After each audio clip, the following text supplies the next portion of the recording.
Hey folks, it is Thursday night. We're going to work on some Eberron cartography. So give me a second here to check my signal. I'll go through my intro spiel and then we'll dive into a couple hours of pixel pushing. So hold on real quick here. Let's see if I'm coming through A-OK. Answer equals A-OK. Yeah, good enough anyway. All right, cool. Beep, beep, beep, beep, beep, beep. I'm gonna just push myself out there on Discord channels real quick while I go through my intro spiel. If you know where I lurk on Discord, you're always welcome to reach out and say hey. If you're new to the channel, welcome to the mix. My name is Theurgy. I create role-playing game supplements that I publish online. The past few years or so, I've been focusing my attention on Dungeons & Dragons 5th edition. There's a slew of work that I've produced. It's published on the DMsGuild. There's links to all that stuff down below. You can check out the extensive free previews, probably about 150 different illustrations among those books, so you can get an idea of the kind of artwork that we'll be producing for this adventure once we get to filling the pages with, you know, graphics and illustrations and stuff. I just posted that I'm live on Twitter, so if you want to follow me, you can follow me on Twitter at Theurgy. In addition, you can support me with a like, follow, bell icon, subscribe, all the cool things to let the algorithm know that this is something that people should see more of. This is a book cover we created for the adventure.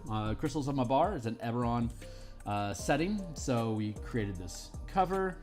This is around episode 40 that we produced this, so you can go check the playlist, the Eberron adventure stream, back on around episode 40, and you'll see us building this out from basically concept to completion, including playing around with fonts.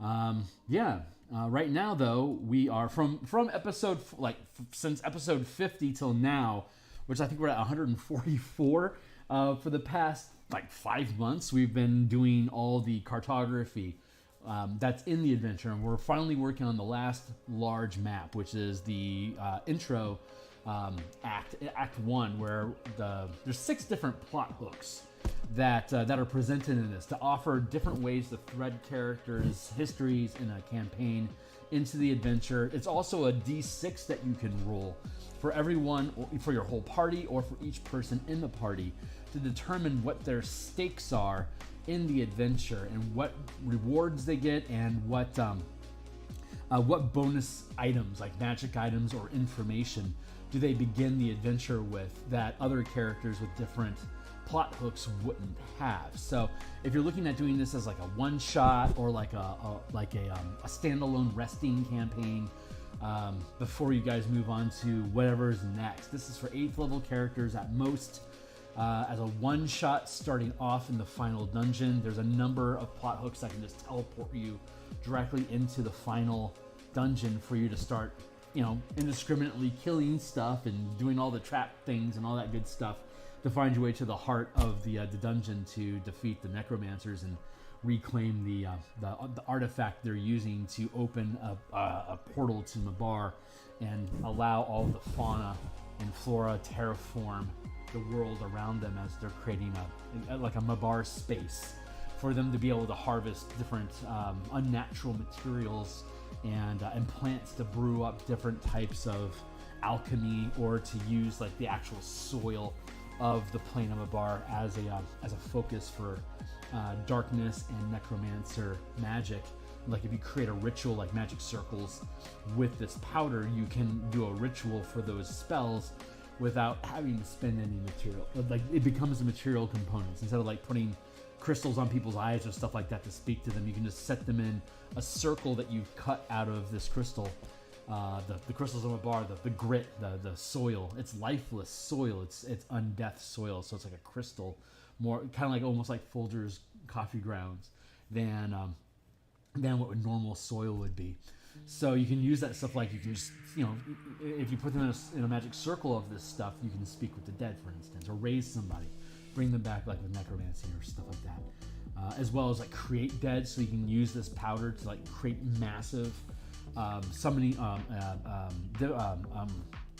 necromancy circles with like piles of corpses in it.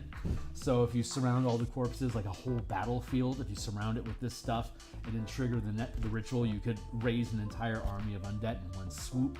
So this stuff is really valuable content for necromancers, especially in Karrnath, especially if there's going to be, if they want to raise their, replenish their army quickly during this time of peace before the next potential conflict erupts, or just to demonstrate that they aren't weak as they desperately try to rebuild their infrastructure.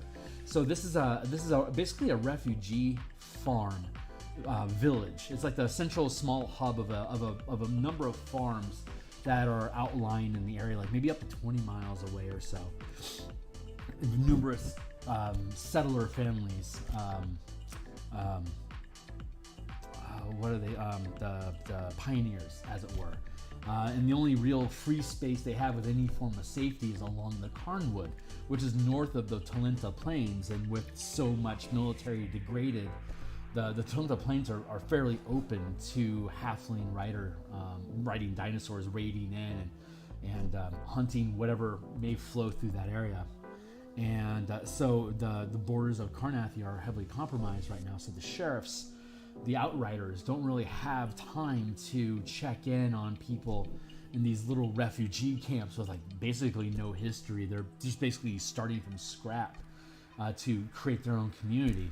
And in this instance, people are starting to disappear, and there's a Karrnathi military presence in the woods that's pushing everyone out. So people are going missing, the military is getting more aggressive, and now there's people seeing weird spirits and stuff floating around the forest. So they think there's some sort of undeath thing happening here. They're scared. They ask the sheriff to check in on it. The sheriff just doesn't have any time for this crap.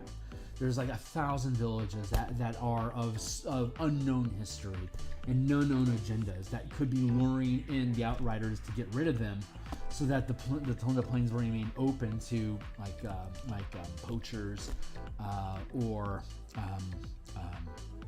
what's the word I'm looking for? Smugglers, for instance. So they question the legitimacy of this. So they'll hire adventurers, like would-be adventurers, or basically people without a home after being decommissioned as a soldier from the last war. A lot of these guys can turn to mercenary work and basically get deputized to check in on this kind of crap. And that's what one of the plot hooks is for your character. Another is that one of your, like a family member or an old friend, has one of the farms in this outlying village, and is like, you have an open invitation to come here anytime you want. And maybe your team decides to duck out and hide from the law in Thrain, maybe for a year or two, to get away from some crime activity that you need to let lay low.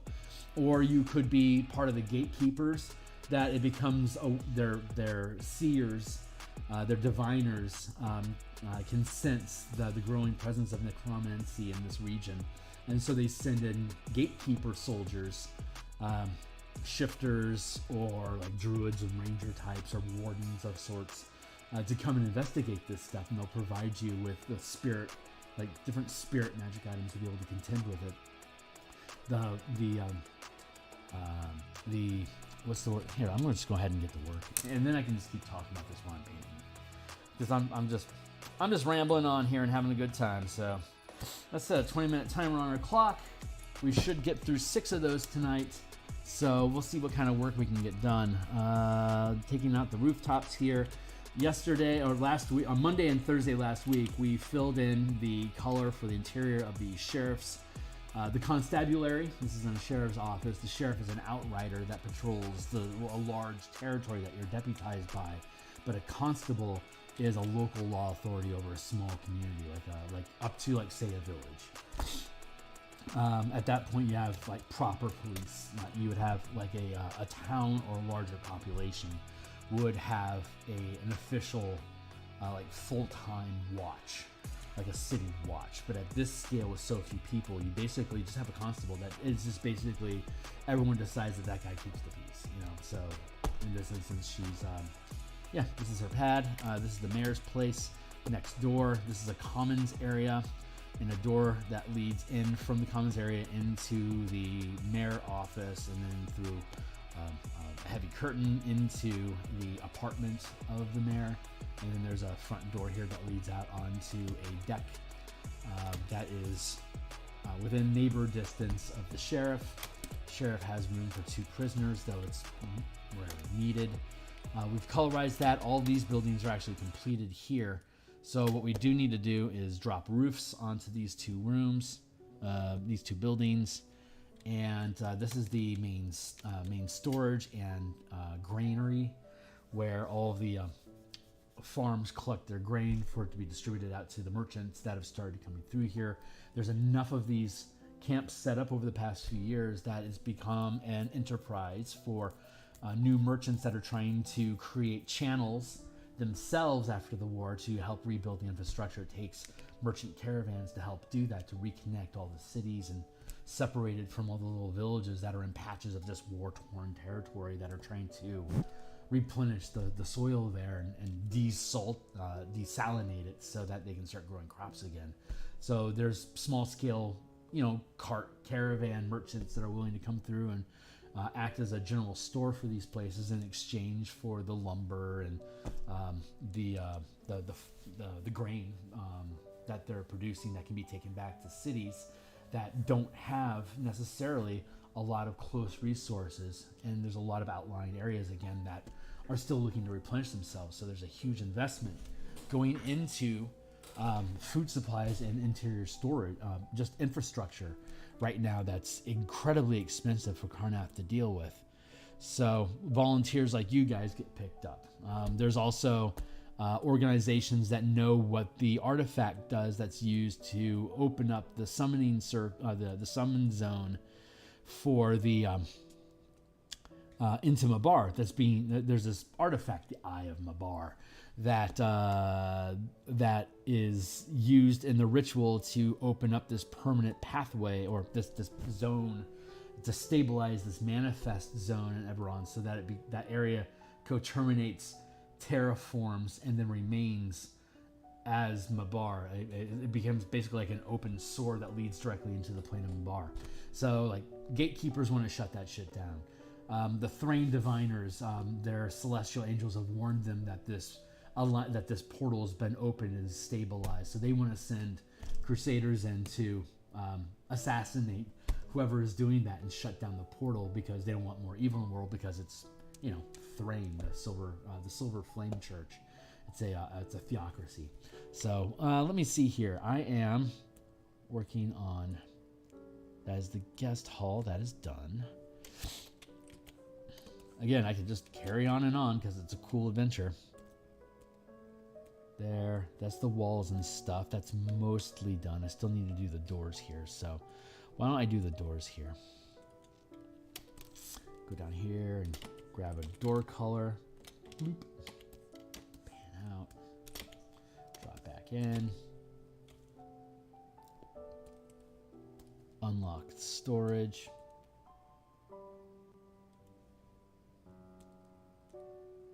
Oh, I'm in the wrong zone. This is the line map area. I want to be down. Are we in the black and white area? Hold on. This is the, yep, we're in black and white area. This is the wrong place to be. So let's close that up.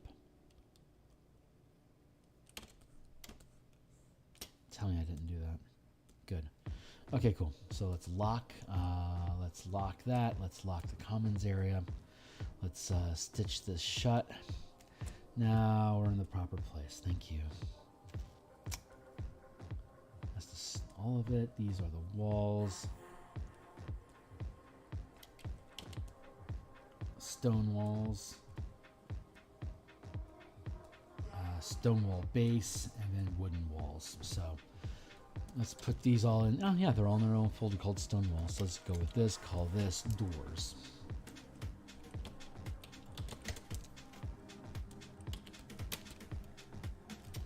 So you can start your adventure in this town if you want, either by inheriting territory in it or being deputized. But any of the other plot hooks, whatever reason it is for your characters to be in the adventure, the DM can always choose to start them in the village. And the village has two modes. It has a safe for now mode, and it has after the undead attack mode. So right now we're working on the safe for now mode of the map. And once this is done, we're going to come back through and we're going to mess this place up. There was a debatable amount of resistance that the villagers were able to put up against the undead before everyone is killed. And depending on how the DM wants to run the adventure, you can have the team arrive after everyone is dead, or you can have them arrive before everyone is dead. Or you can, so if you have them arrive beforehand, you have the option to have the team staying here as part of a long rest and to have the ambush attack in that evening, so the team has an opportunity to fight off the undead and really lock themselves in as heroes for the community that they're visiting. If you're using a deputy hook, that's a great way to go. You're going to start off questioning everybody and just getting information about them, and then that night undead attack, or 2 nights later after they investigate the forest. But the undead will lead them into the forest, and the forest will lead them to the manifest zone. The manifest zone will lead them to the dungeon. The dungeon will lead them to the artifact that they have to destroy or extract from there. So all the hooks can start off that way, either as being legitimate deputies or new pioneers, settlers looking for land, or you could be any of the other plot hooks pretending that's what you are, and you show up and have a chance to poke around a little bit and then cement yourself in as an ally and authority in the community when the undead attack. Or you can arrive after the undead have already attacked and everyone is dead. And if you go with that scenario,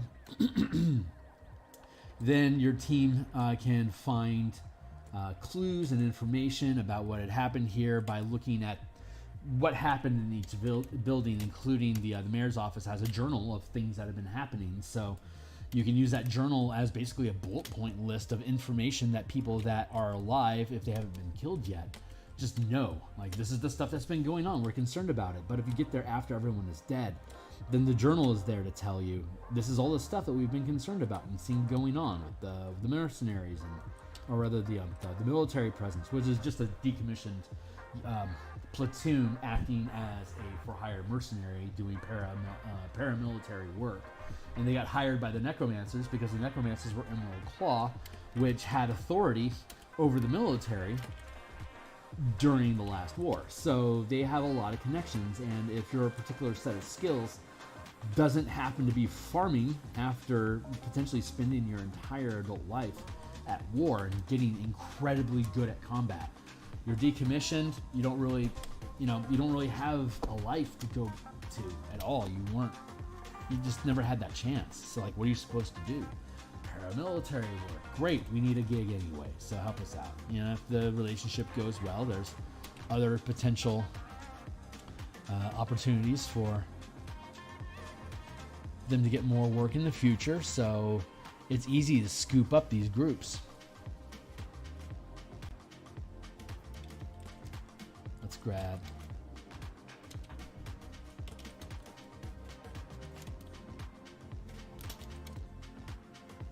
this here.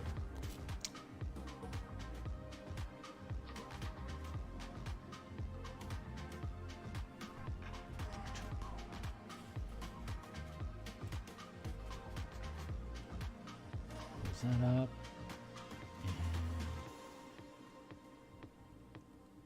And Colorus. So when we publish the adventure, there's the actual floor plans, all these rooms, and then there's also the rooftop. So the rooftop is a separate image that you can just put on top of the structure. So if they're outside, if the characters are outside the building, it looks like this. If the characters go inside, you can conceal the rooftop for that particular building by like dropping it to like an invisible, like your DM screen layer, for instance, if you're on a virtual tabletop. If you're playing at a tabletop, there's black and white versions of all this stuff. If you don't want to do intense color printing at a large scale, and we'll provide the map broken up into 11 by 17 letter size sheets, like legal size sheets. They're bigger than normal, but it reduces the amount of printer pages that you have to process through. So, and it allows for enough space on a single page to most often be able to get these buildings all on individual pages. So it's super easy. Like this one here, for instance. This is 1, 2, 3, 4, 5, 6, 7, 8, 9, 10, 11, 12-ish, 13, 14, like 15 inches, if to give yourself a little bit of a buffer, right? So what we can do then is go 1, 2, 3, 4, 5, 6, 7, 8, 9 inches to here, and that's a single chunk on one page, because it's 1, 2, 3, 4, 5, 6, 7, 8, 9, 10, 11, 12, 13, and then 14 for just an extra distance. I can have all of this on a single page of 11 by 17. And if I just make it black and white, that's a real easy print job for you. Super simple. Very, like if you have a laser printer, you're good to go because it's all just black and white. But then we drop the color in on it, and it looks great for VTT, or if you want to spend money on it, you can certainly print that out as well. Some of these, like this map is like 52 by 52 inches, all things there. So that's a lot of sheets that you would be printing out in color. So we're only providing black and white for printing, and assuming that if you're going to be using a virtual tabletop, it's only a 50, like a 55 square space. That's super easy for most virtual tabletops to be able to absorb and run. So I've got about 7,000 hours so far on Roll20. Although I hear Owlbear Rodeo is pretty good. I might check that out, but I like the clout. Honestly, prestige means a lot to me because I'm vain. So I like that I have 7,000 hours on Roll20, and I'm not swift to give that up. So maybe with the next campaign we'll try another one just to try it. But I'm such a junkie for Roll20. I've been using it forever. So, but yeah, okay, great. So let's see, here and here. Where do we have opportunities for some crates? Right here. Grab that up. I'm gonna drop this color off, the grid out, so I can just focus on the art and not have to worry about the gamification of it. I'm gonna zoom in here and let's do some crates. Crates look a little scraggly.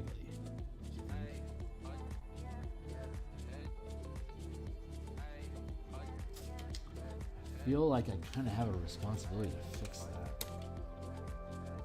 I'm not excited about that prospect. Structures. Storage. Stuff. Unlock storage. Granary.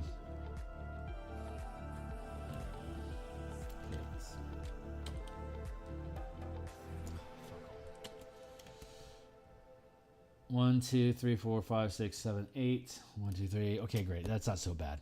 So I can take this. I can drop the opacity down. And I can do that just a little bit better. A little less shitty there, Kearney. How about that, huh? So black and white. Drop this down to 3 pixels. In ope. Europe.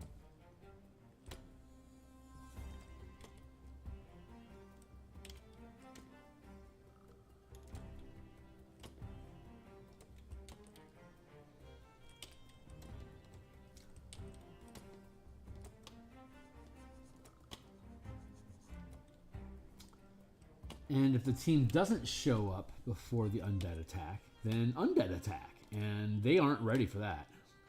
The constable and like maybe a couple of farmhands somewhere have like some... I mean, everyone's got most of them have at least a little bit of combat training, but they can't hold out against a horde of undead. Like, they've seen hordes of undead kill before during the last war, and it would sufficiently freak them out that they would not be interested in sticking around. So there's a lot of people that are abandoning the farms. But if you get there after the attack, then you'll see how much of the community did not have an opportunity to get away. And there's a different description for each of these building locations before and after the undead attack. That's kind of gruesome. But it's part of the game, and it's fun stuff. So yeah, that's what we doing. Hey, that's a much better looking crate, don't you think? Paste here. I can even twist.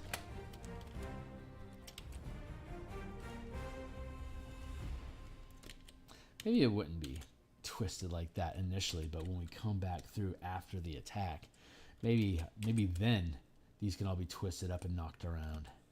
That'd be fun. We'll do that. Boom, boom.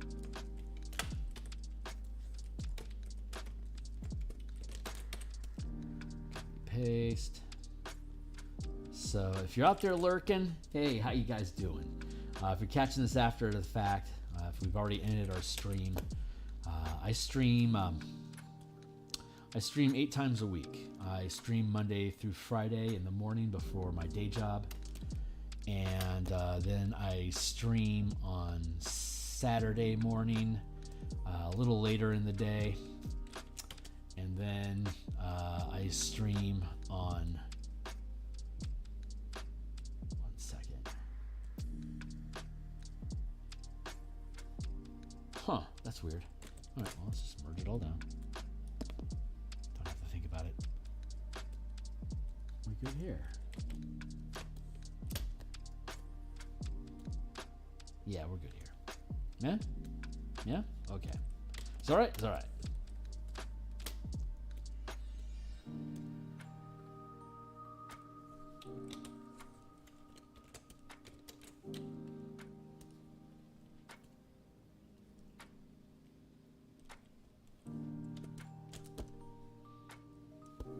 Merge those. Put those down for guidance. Cool. Derp. That didn't make any sense.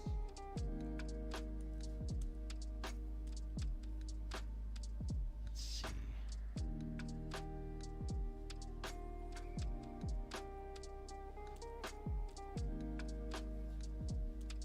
Here. There. Good. Just got lost for a second. But yeah, hey, if you're this is your first time checking out the channel, welcome to the mix. Like I was saying, I'm live 8 times a week. Like I said, Monday through Friday in the morning. I work on Spelljammer ship art for the book that we're publishing on DMsGuild, Spelljammer Combat and Exploration. It is a really cool exploration of physics in space and how it regards to ship combat and exploring, like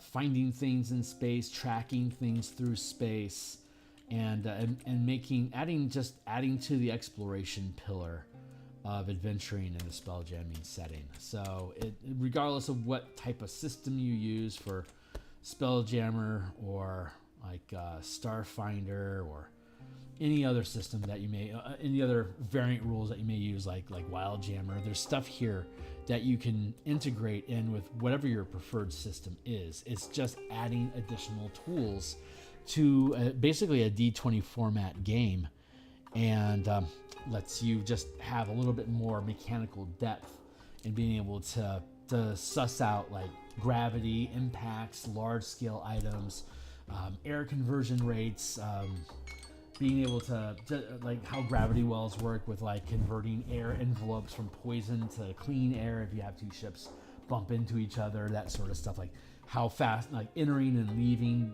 the gravity planes of a planet, orbiting speeds, how moons work in relation to planets, like just a bunch of like basic physics stuff that's boiled down into very simple concepts for 5e. There's a lot of it. There's a shitload of caveats going through the adventuring chapter and the combat chapter and the spellcasting chapter of the player's handbook in DMG. We had to convert all that stuff into space physics so that there's an answer to all the things that you would expect there to be answers to. And we have it all. Plus a conversion guide to Ladder Zaraxis using all these. So if you wanted to see how it worked, you could play Ladder Zaraxis using our system instead of the way it's presented, or and to embellish on how it's presented in the actual book, to add all these physics and like this high-speed dogfight combat style of spaceships, and arenas for you to actually do that kind of combat to showcase how it works. So it's super fucking cool. That's what we do Monday through Friday. All the illustrations, it's done. I'm just doing the book illustrations now, all the blank spots on the pages. I'm filling them in with color. So that's what we do in the mornings. Monday and Thursday nights like this, we're doing Eberron artwork as such. And I can get rid of this layer now. Let's make sure our bags are good. Bags are good. And our barrels are good. These are good things. I can stitch closed. This, close that up, go back to our color. There, back on point, guys. Blip, blop, cool. Yep, Monday and Thursday, this is what we do. And then on Saturday, I do commission work. And that is currently Joseph Vargas. Joseph Vargas helped Ukulele Bard, for those that know. Helped me with paste, drop it here. You know what? I could do it that way. I could also do it this way.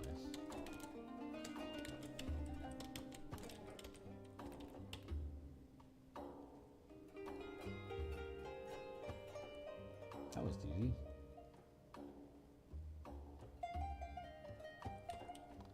Went too far. You've gone too far, Kearney. Yeah, so I'm painting a book cover for his upcoming role-playing game called Reclamant. It's about spirits of nature fighting back against man during the industrial revolution to preserve magic and the natural order of the world before man ruins it. Cool concept, and it lets me do some Bob Ross painting.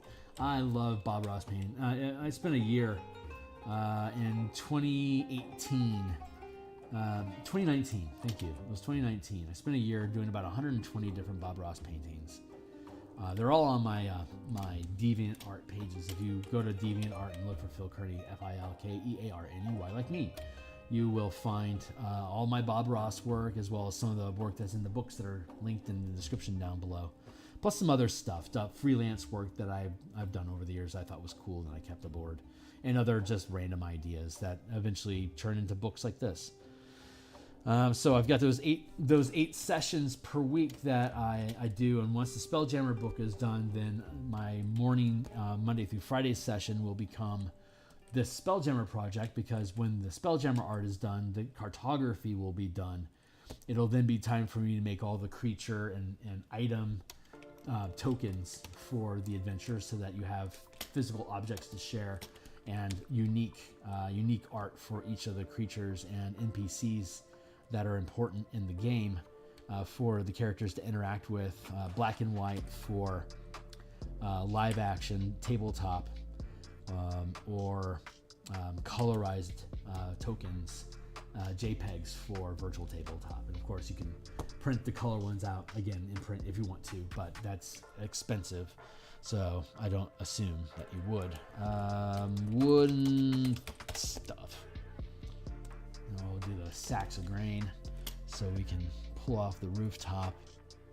Yeah, color roofs are missing right now. So I can come in here and I can grab this grain sack here and here. Yeah, we'll come back for those highlights later.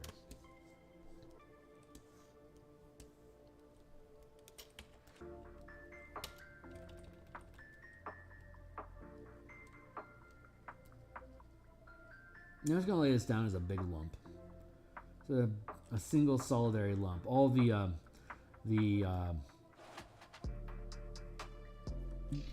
sacks in the storage down below, I believe those are all separate layers. Like each individual sack is its own, is a separate JPEG that you can stack if you wanted to. So I can take like 2 or 3 of these and just basically put them in a little folder. It's like,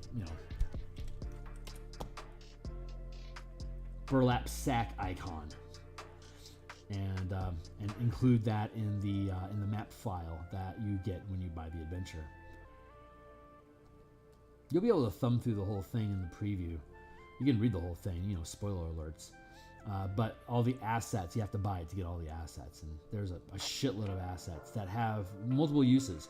I'm hoping next year in October for Halloween to take the cemetery map from this and build a unique, like extract it as a standalone dungeon and present it as like a scavenger hunt location for characters to basically action RPG their way through fighting undead creatures while looking for different magic items to take to the crypt in the center of the cemetery and deactivate or, you know, quell the spirits and bring rest to the cemetery at last, you know.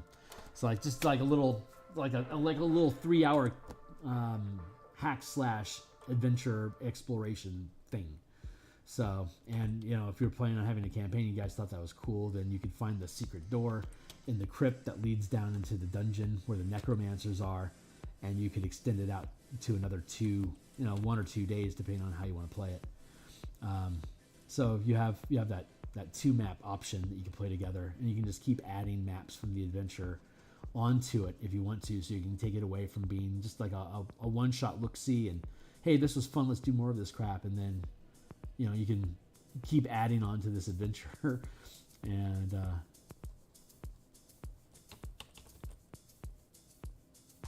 so I'm looking forward to October next year to basically create that unique scenario. Like it could be a scenario like you have no weapons, you're just Scooby-Doo running around with stupid kids trying to solve mysteries. And so you have no weapons at all. You have to find your own weapons, and they're in different sarcophagi and stuff that you can pull out and find weapons, so you can equip yourself to fight off the undead while you think you're just doing a casual, investigation, and it turns out to be something like really dark. And there's different gazebos that can be used for like shrine locations to have different magical effects triggering and affecting the area that you have to deactivate by deciphering a puzzle. So like you can really gamify the thing into like a fun action RPG space. Like you want to explore all the points to see all the bits to get all the, like if you solve the riddle, it shuts down the magic effect and gives you a magic item that you can use against undead. It's just like a cool little like quote unquote one room dungeon sort of thing. Love that concept. So I'm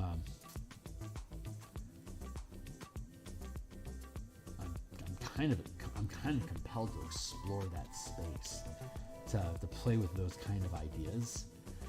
And I don't know what system I would do that with. So I'm considering, I'm looking at my options. I mean, I've always got 5e, but if I do that, it could bind it to the DMsGuild, which I don't necessarily want to do. If I make it system neutral, like if I make it setting neutral, I could put it on DTRPG and potentially make that into something that folks would be able to take interest in backing as a Kickstarter.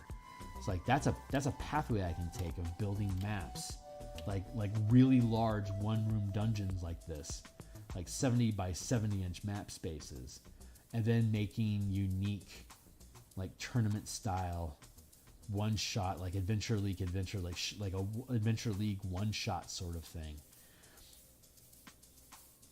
where you get whatever you get by plundering the place, plus you get your mission objective reward if you succeed at the tasks. That's kind of the idea that I'm thinking about.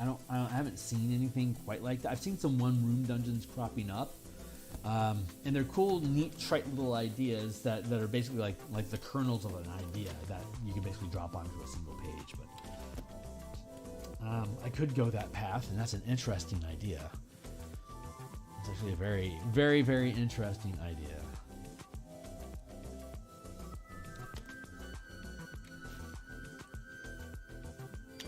Right, wood. We'll build this into sack. That's actually a really fun idea. I may very well just start doing that.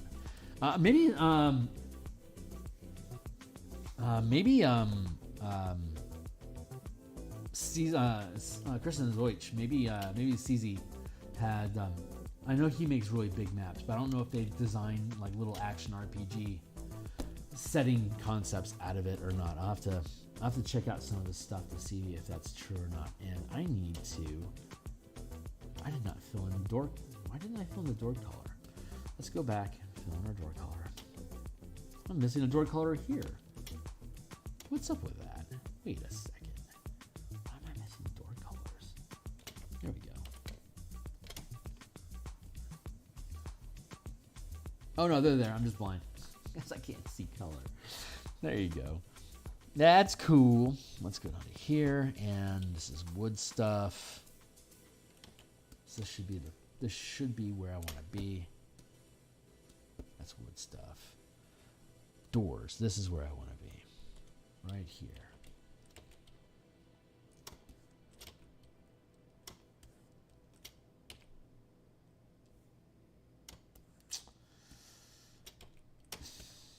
I don't know if that's the color that they used. Hold on. Looking for door handles.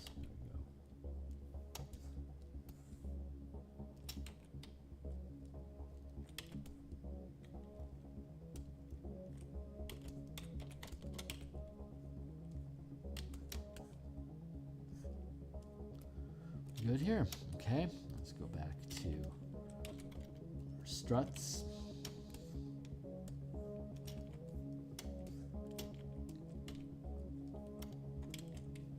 Why that's so dark? I did my struts wrong. Let's try that again. There we go. Go back to here.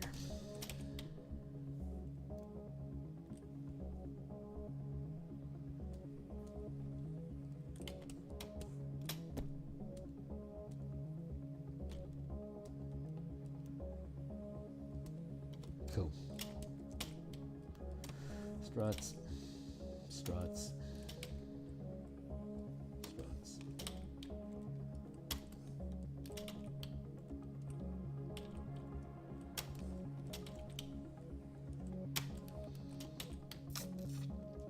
I don't know how satisfied I'd be doing that. I like the idea of continuing doing maps on an ongoing basis, just because I've fallen in love with making maps. I've never made color maps professionally before. I've only done basically some overworld maps as paid gigs, like nations and world maps and stuff like that. But I've never actually done any 5-foot scale map cartography professionally before, and I'm absolutely loving the experience. It's a blast. So I want to keep doing this, and we are currently working on the sacks.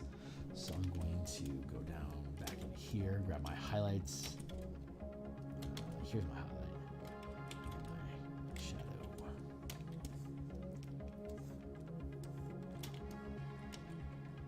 So that's on my mind. But there's still so much I want to do with Wizards of the Coast IPs. It's like so much stuff, but like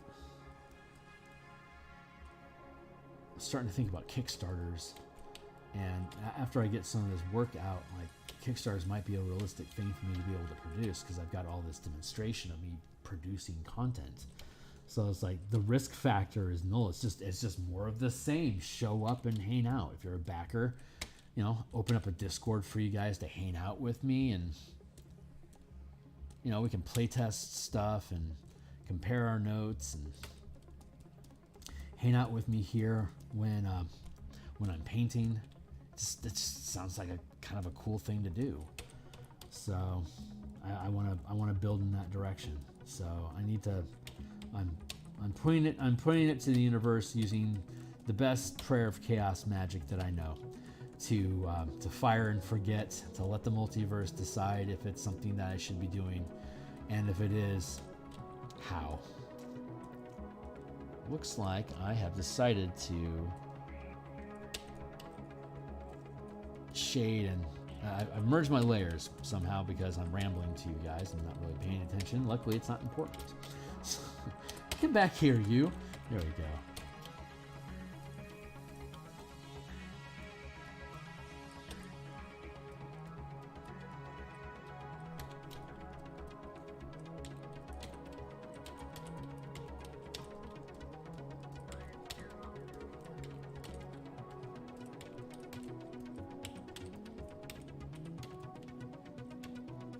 I mean, the Spelljammer book obviously has to be Spelljammer, but physics can't be copyrighted. So I have a pretty safe, there it is, good. I have a pretty safe space to be able to recreate that, like for dungeon crawl classics or something like that if I wanted to. The physics still work. It's just what kind of dice rolls are you using to express how those physics work in the game that you're using. I start off with 5e because it is Spelljammer. It was the inspiration, like the Spelljammer book that Wizards published inspired all the rules that are in that book. So I feel it is legitimately only fair to publish it on the DMsGuild, to give them a cut of it, because that is literally what the DMsGuild is supposed to be for. If it was something completely different and unique, like for example the mass combat system that I'm building, that is debatable whether I actually need to have that on the DMsGuild or not. But I want to use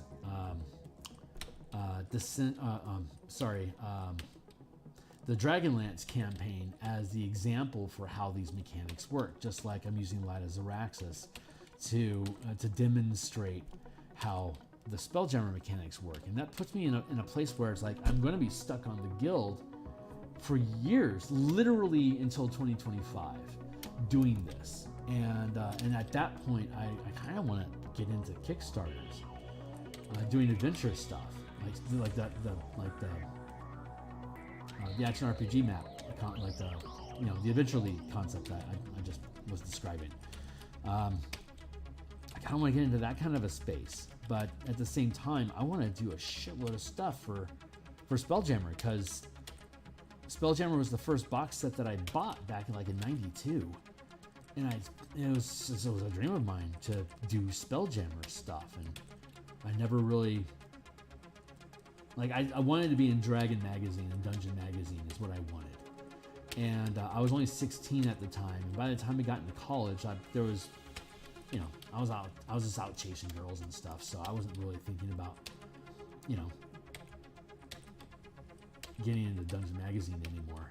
I played D&D like every other day in college, but I never really and I paint, and I drew every day. I basically did sketch art every day, in art books and stuff. And but it never crossed my mind once I got into college that I could be attempting to get into Dungeon Magazine, and it just I look back at it, I'm like, I'm really surprised I didn't pursue that at all. Like, I really let artwork take a back seat to me exploring being independent, and I kind of lament that sometimes. But hey, that's, the universe knows where I'm going before I do, so I can't really question it. I just have to appreciate where I'm at. So I do, but it's like I was saying, I've been playing in Planescape and Spelljammer and Dark Sun for decades now. They're my Planescape and Spelljammer and Eberron are my three favorite settings that have come out of D&D. So I add them. I have them run all together regularly. My weekly home table is a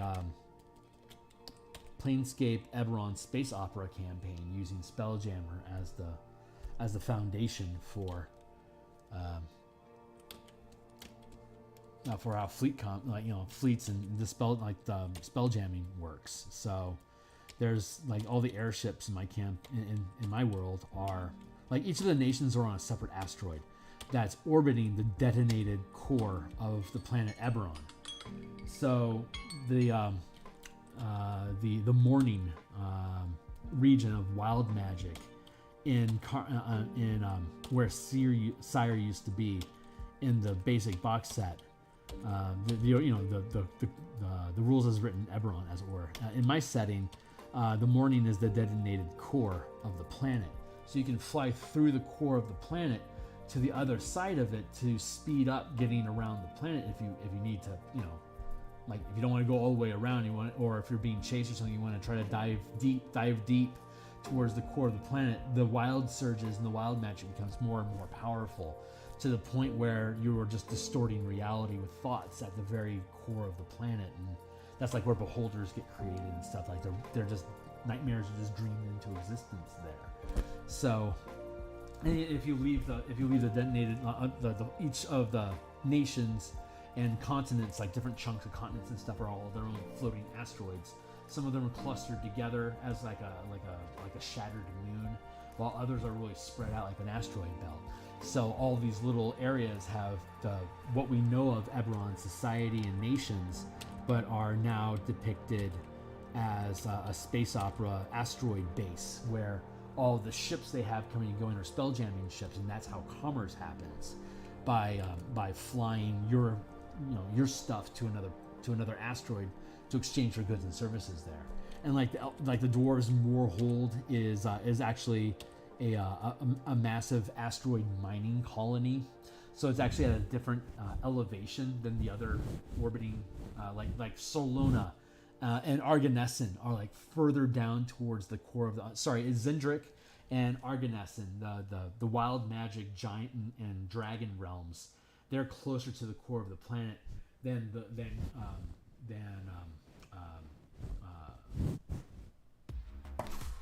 Corinth. Is that the name of the nation? I blanked it. Korath.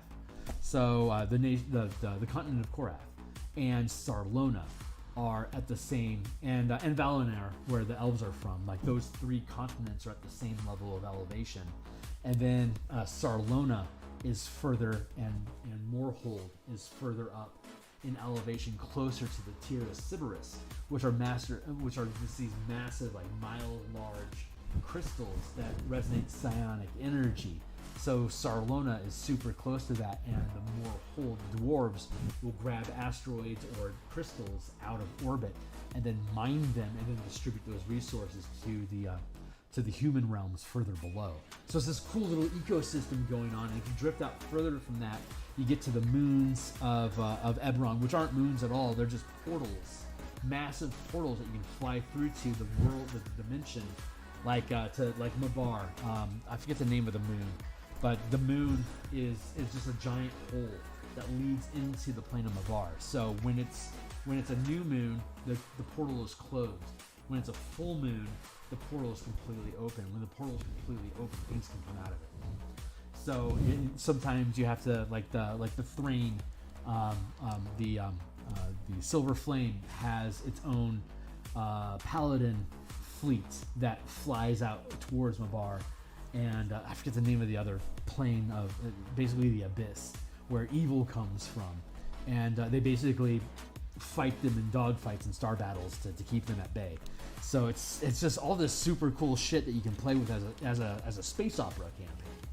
So that's what my home game is.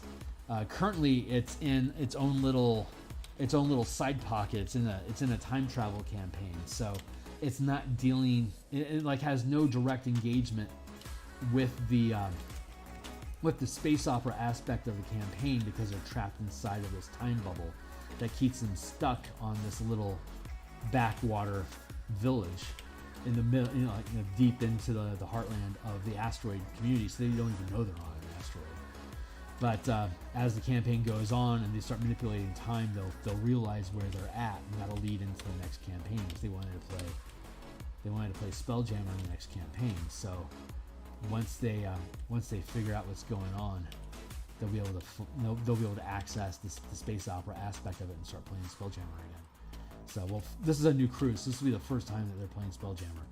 But I get to start adventuring. I get to start doing space opera and Eberron again, and I would love to put that out as an alternate toolkit for like use with my Spelljammer system. Like, here's an Eberron space opera using my Spelljammer mechanics, and have that as setting that people can just do cool shit with.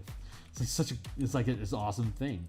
Like the gnomes of Zalargo are creating mecha right now. So like the Spirit Guardians from 2nd edition, the gnomes make those. That's their navy, is basically mecha suits and carriers.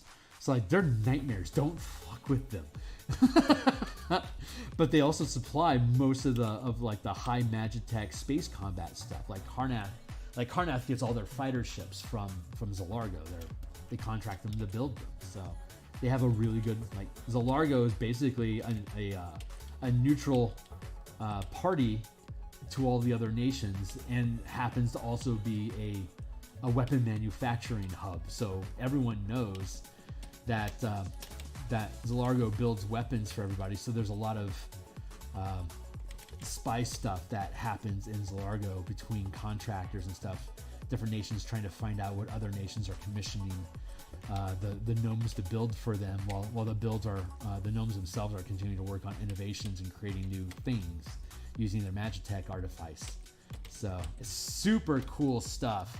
Super cool stuff. Like, I want to build that stuff, but it's specifically Eberron. So that means it's either going to be, fan fiction that I'm going to do, basically fan release. I can't get paid for it directly, but I could set that stuff up on like my Patreon, but I can't paywall it. It basically be like, hey, support me on Patreon, check out my books on the DMs Guild. I don't know how well that would fly. And anyway, it's complicated, man.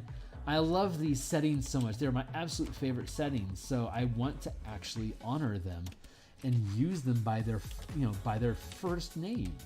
And I can only do that if it's free for people to take off my Patreon, or I post it on Reddit or whatever, Tumblr, or I publish it on the DMs Guild. And I don't know if asking people for money on Patreon and then then having it on DMs Guild also, if people would actually be interested in that. Like, I would, if I could still publish stuff on DMs Guild and like successfully launch a Kickstarter just to fund the artwork and like make all the artwork available to people if they want it, like, this is your reward. Here, have a bunch of artwork. I couldn't give them the adventure or whatever for free because it's on the DMs Guild and that's against their rules. But I could potentially do a Kickstarter for artwork if people really love my work and are willing to back me like that. Well, I'm still trying to figure out what kind of value can I realistically add without giving up my own creative license. So I can't guarantee you, like, hey, I'm going to give you a picture on page 15, because that might not work out, and I might know exactly what needs to be there, and that might not jive with whoever my patron would be for that particular page, and that creates a problem. So I can't really promise that either. So it's like, hey, back me for something you're going to have to buy anyway, but I'm going to get more profits if you back me. I just don't know if that actually works or not. So I guess I'll have to try it. But the adventure action RPG stuff, I can do that as an individual project. And hey, Dreams, it's good to see you, my guy. This is the stuff that I'm trying to figure out, because the DMs Guild, I don't own that stuff. I'll slowly build audience here just for the art of it. I'll probably hit 50,000 subscribers or something like maybe 6 years, just because I'm just going to keep doing artwork and people will figure out that I do cool shit. Hopefully they think that. I'm gonna have a rude awakening in a month or two, but yeah, I'm just trying to figure out my own path. It's really just starting to hit in my head that I could take this a lot more seriously and probably have a lot more fun with it, because it's something that I could do to support my family, like, more aggressively than a couple $100 a month or whatever. Like get serious about quitting my day job, like really just doing this 8 hours a day. I love that idea. I could have, like, my Mondays and Thursdays, I could just be a DM instead for I only have one day a week that I do DM stuff, so I'm kind of looking forward to that. Let's see. How you doing, Dreams? What's up? What do you got? What do you got on your tables these days? I'm gonna look up grain.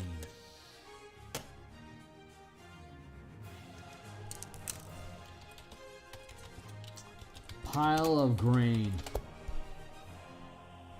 That'll do. Will that really do? Oh. Wow.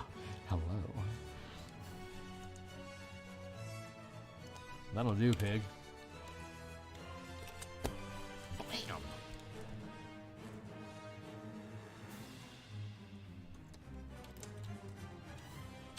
Reference.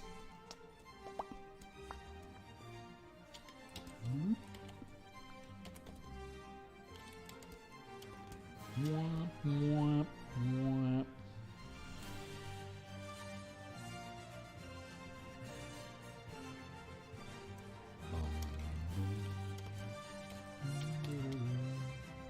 Hey, text. Sleepy.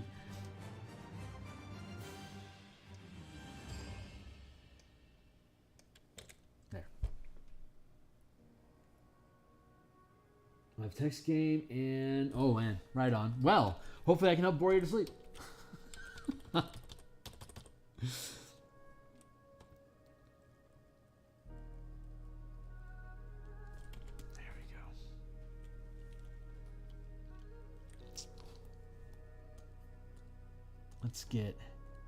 Let's get into this.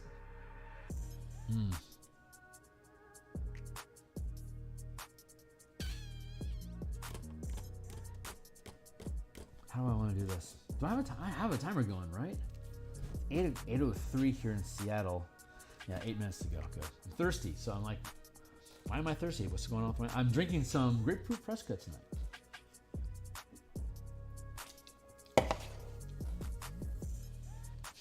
Love Fresca. It's the only flavored seltzer water that I enjoy at all. It's like soda without any sweetener.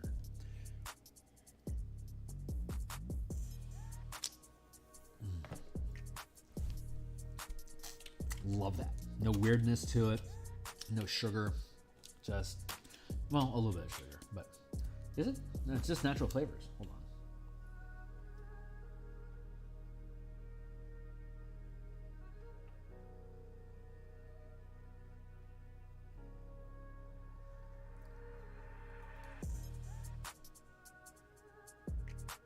Oh, who am I kidding? I'm way too blind to read that. I'll look it up later. I'm sure it's poison.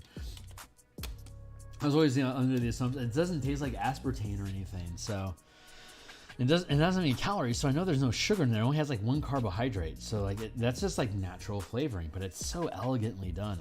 I love it. Grain.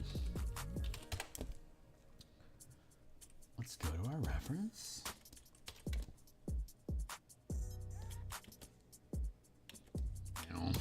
Tralfaz. Good.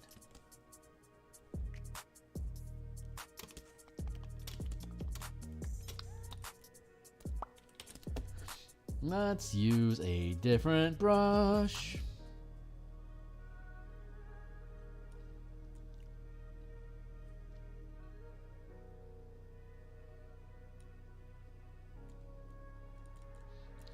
We're looking for, let's do foliage. We're just going to use a foliage spin brush here. This is what it looks like on its own. It's something I use for bushes. You'll see me using this brush on Saturday when we work on the foreground for the Reclamant book cover that I got commissioned to do. We are done with the midground for now, so we're now in the foreground where all the details, like all the branch, like all the Bob Rossi branch and bush and flower details come out, and I've had a hankering to do some pretty foliage, so I am really looking forward to this. It has been a while since I've been able to really just do some floral stuff, and I fucking love it. It is such fun art to do. So I'm really looking forward to sharing that with you guys on Saturday. And I don't know, if I do it right, maybe I can even like extract chunks of it to be like video shorts or something. Like of all the stuff that I do, I feel like my Bob Ross digital work is probably the best candidate for me to do video shorts as basically like as page advertisements.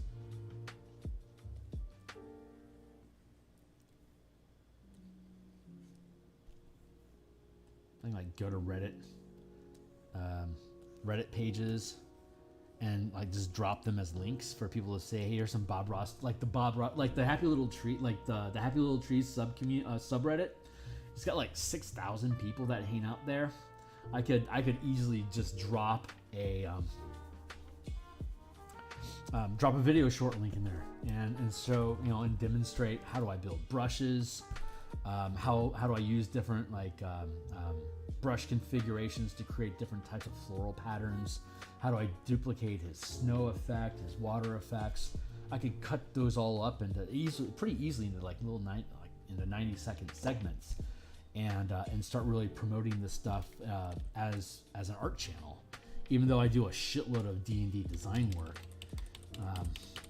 I'm not sure how well a mixed audience would stand, but I'm like at 181 subscribers now. Like I've picked up like 11 followers in the past month. That's a much faster clip than this time last year. Last year I was getting 2 a month. Now I'm at 11 a month. That's growth. That is demonstrable growth of me doing the exact stupid thing every day like a job, and people actually taking an interest in it. And that just is really exciting. I really appreciate that to everybody. Thank you. Where are we at next? So I like that grain pattern. I think that looks pretty good. I've got the sacks of flour resolved. That's very two-dimensional, but it's on flavor for most of the icons that I created down here. So this all jives. So I use the same flour sack sort of shaping, but it's a different color because it's a pillow, not a grain sack. So, but I use the same grain sack color for the sheets. or the blanket. It's basically a burlap blanket. Yippee. Yeah, so these things are all resolved. That interior is good. I didn't want to have a wooden floor. I just wanted to have it just a basic dirt floor. So I'm good there. That's resolved. So we're officially on the rooftops, guys. This is where I was hoping that we would be by the end of today, and it's only 8 o'clock. So I've got maybe an hour or so left in me, so we can start getting to work on rooftops. It was our goal to be done with building this village by next week, or rather, not officially be done, to be done with the peaceful portion of this. After I finish the rooftops, we then get to go back in and add an extra layer to each of these buildings, which is the aftermath after the zombies attack the town and everyone is killed.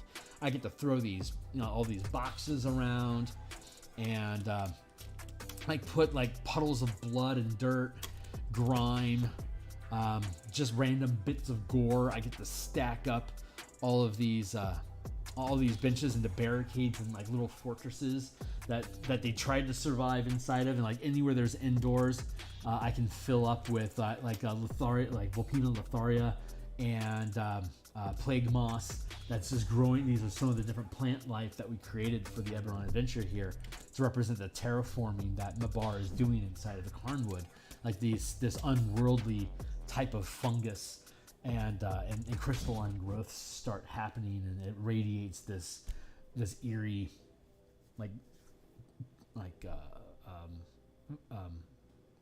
sickly green glow to it. So it's just a fun little thing.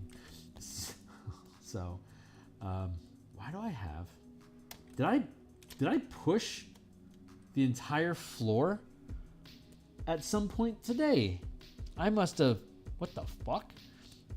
Why is my entire floor off?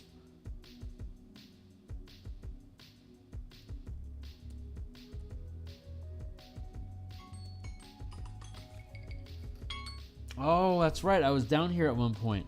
Okay, well, hey, that's easy enough. We can just get it back in position. Is that done?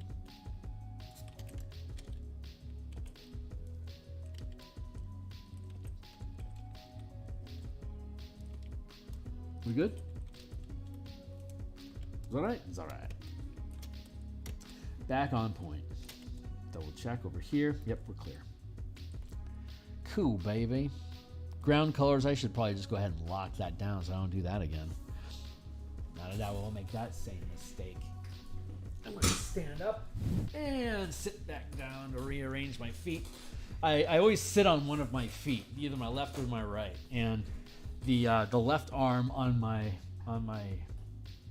office chair is lost one. It has basically tore out one of its bolts when I was lifting myself up off of it and basically popped the bolts. Now it hangs by one bolt underneath the you get the chair and you got the arms that come up on the chair, right? And then you have your arm rest on there, right? Put my arm on it here to the table. So okay, great. So there's 2 pins underneath the seat.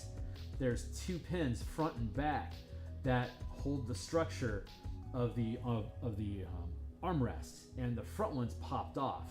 So now it droops down like that. So every once in a while, I have to pull on it like a stick shift to make it click back into place and be held on by the remaining bolt that's starting to strip. So it's this like if I want to lift up and rearrange myself, I have to lift up on the very, very back end of that stick shift armrest. But it's just a matter of time before it just eventually breaks, because every time I do that, it strips it just a little bit. So anyway, so I'm eventually going to get a new chair is basically what that story comes down to. I'm going to lock down this color layer, like completely lock that down, and now we're going back to that's black and white, and we can for now lock black and white down. And then we can go to black and white roofs, and here while the rooftop are off, you can see the interior for each of these buildings now that they're all done. This is the wood mill. It's got this machine here for turn cranking, or you can they had a this is a butchering blade that they took off of a Warforged machine that they salvaged during the last war. And so this was originally just basically like a giant Warforged spinning saw blade arm that it would cleave through horses with. So this is all the gear mechanisms that work, and they have a hand crank attached to it to make it spin. But you could also spark mana into it to make it run for an hour. So if they had a monk, they don't, but if they eventually can attract a monk to their community, all the Magitech in my campaigns anyway, all my Magitech works off of mana, and mana, 1 point of mana is 1 point of key. So the monk can go to each battery and pop a point of key into that battery, and it'll last for an hour.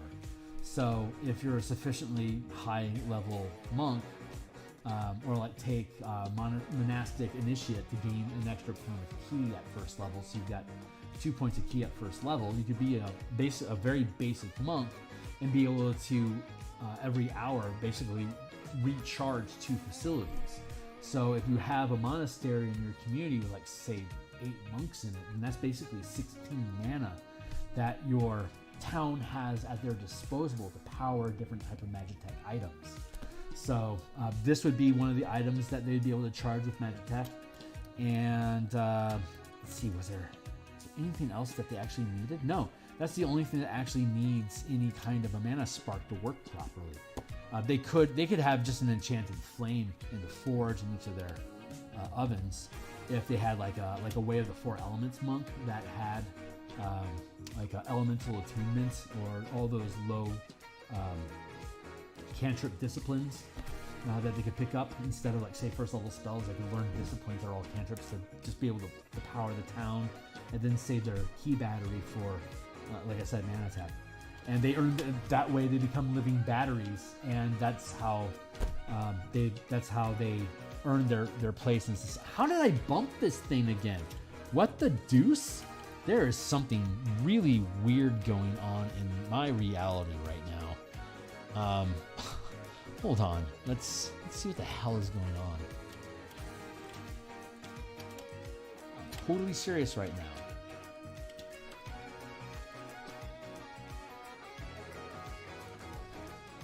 Do we have a problem here?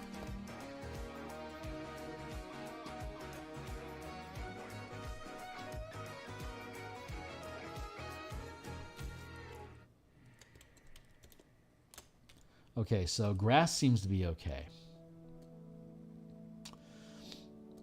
Ground grit seems to be okay. For some reason, this is off.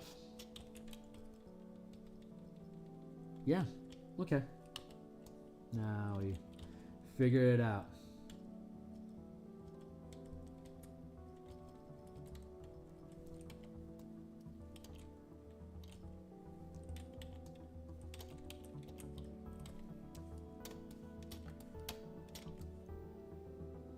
Good.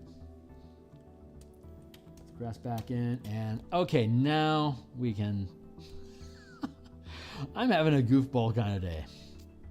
Keep that permanently locked, and then we can lock the color layer, and then we can go for the roof.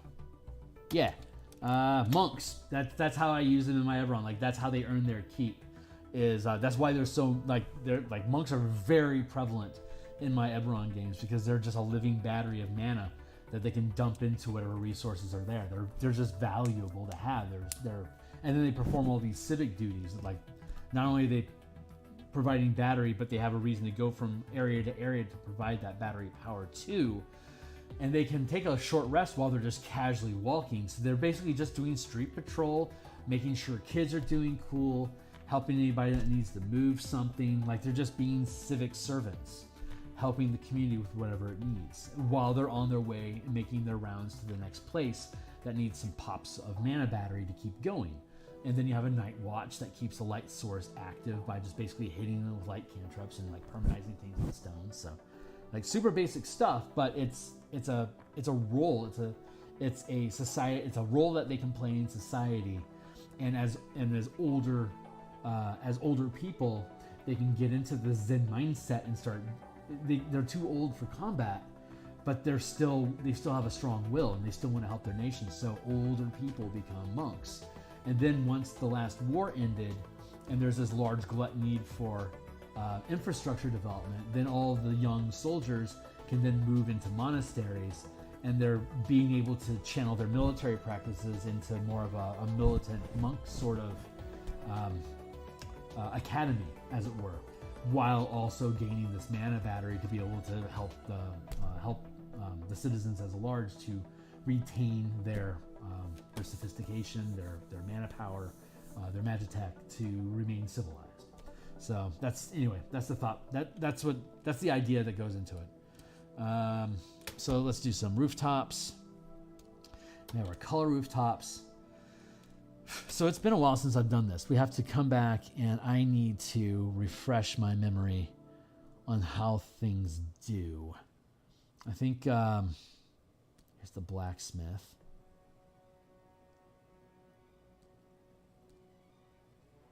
Well, that's right, I was fucking around with that. Yeah, okay, we can go with that. This is a good place to start. We didn't finish that, we need to, so dot that out.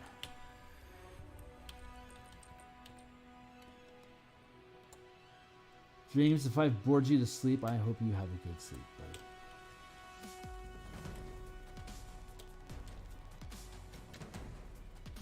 Let's do like that. Here, back to our circle. Get down to 2 pixels.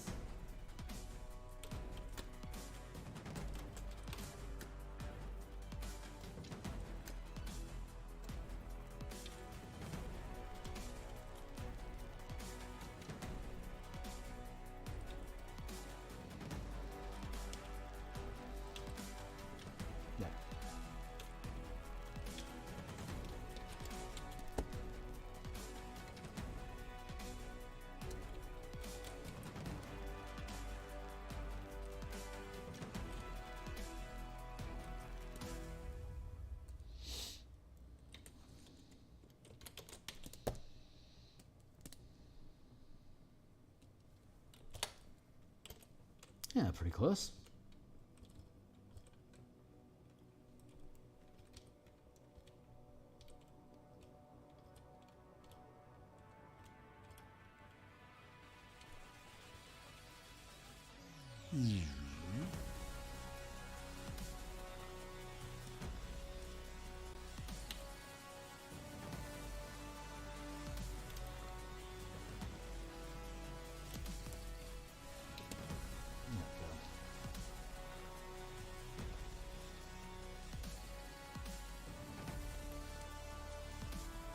It's a little off, isn't it?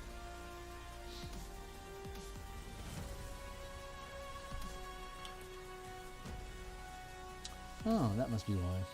That's interesting. No, that's not it. Oh, I guess the sensor's off. Yeah, fuck it. Just make it imperfect. Who cares? This is full shortcutting. Witness, my brothers, as I shirk duty. I did add a lot of texture to this, didn't I? There is a good argument that I should similarly add texture to the interiors of these buildings.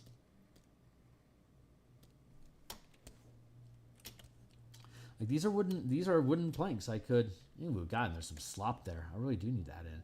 Maybe I will. Maybe I will texture all that stuff. Let's finish the roofs, and we'll see about maybe grabbing and dropping those in there. That might actually be a really good way to help further distinguish it from just dirt floors. Okay, we'll do it. We're probably gonna end up doing that.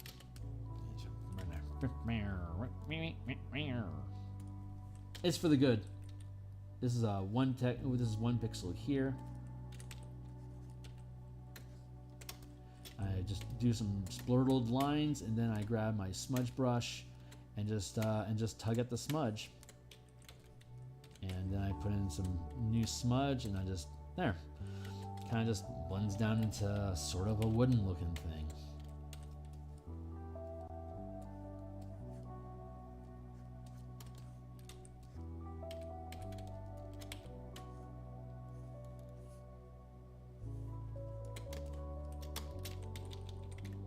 Oh shoot, I locked up. Hit save. I have to save it locked up. It does that occasionally. Yep, got locked up. So let's close and let's reopen it. There we go. Maybe this is just part of the dream.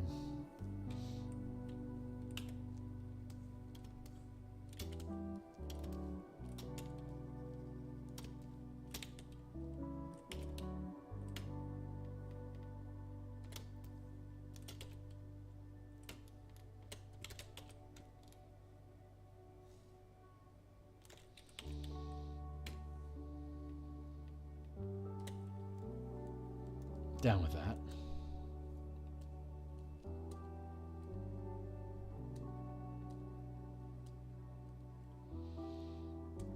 Next.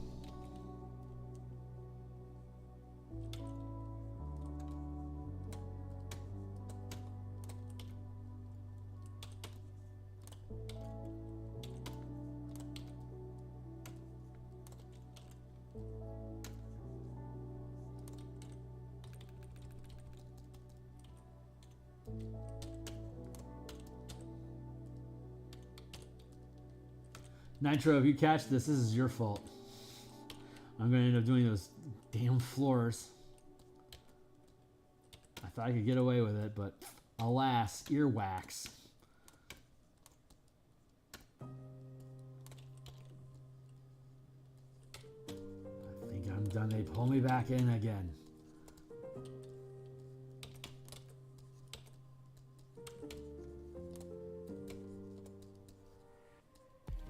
I'm going to basically build them pretty much identically to this.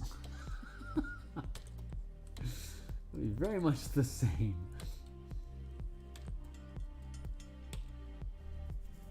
Just, I guess, a slightly different color. That'll help distinguish between the two. But hopefully it'll identify. Maybe between those two, it will help lock in that that these are wooden shingles and that it's similar wood is on the floor, but less weathered, so have a lighter base. This is fun to do. I've fallen in love with the process. There we go. Careful.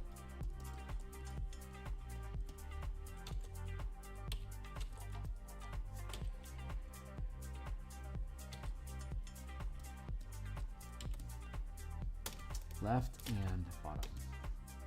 No, left and top. Okay. Left and top are supposed to be darker.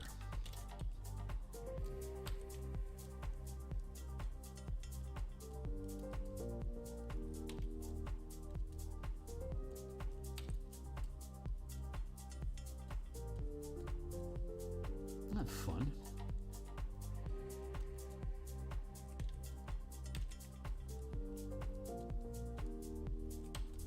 Quick, easy, cheap little texture. Fun, fun.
There we go.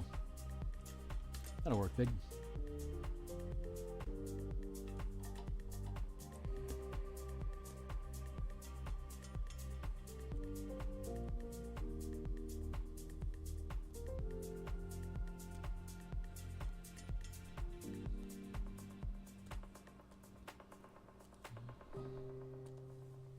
Layer 646.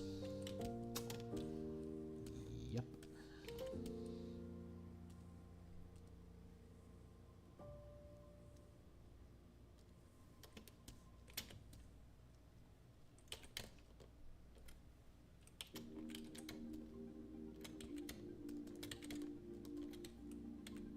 Cool.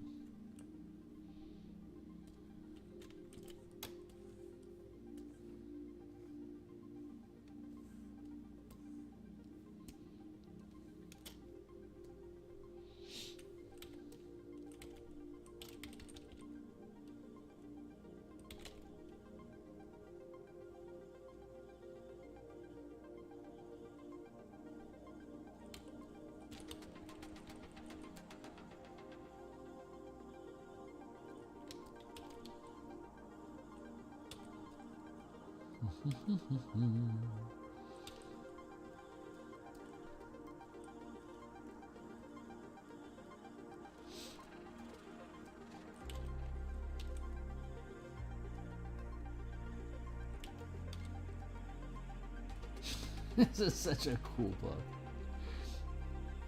I'm super looking forward to folks checking it out.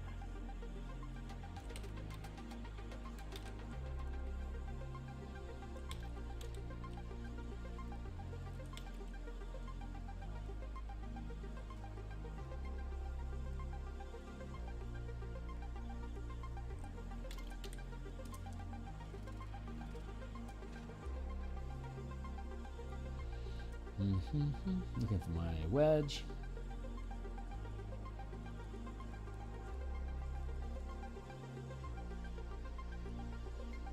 There it is.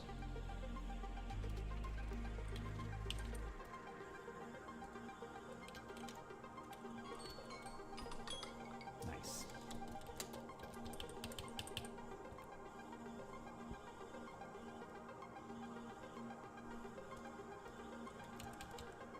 Doesn't feel like a very clean signal there.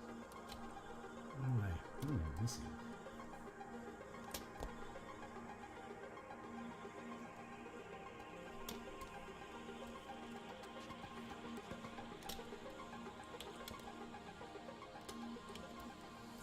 Alright, here's hoping. Here's snoping.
Very good. All right, here's the moment we've all been panicking over. Let's see if I can extract this.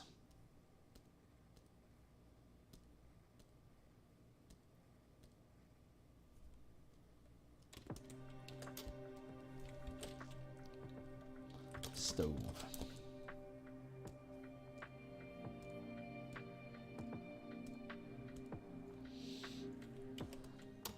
Do we actually need? Not really. Okay. Well, then let's scoop this up. Copy. Paste. Scoot it on over to here, and hey, look at that. It's the right, it's almost the right size. It's not quite the right size. All right, we'll have to fix it. Let's see, we need to add.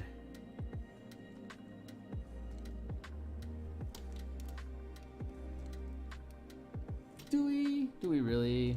Can we? Maybe we could.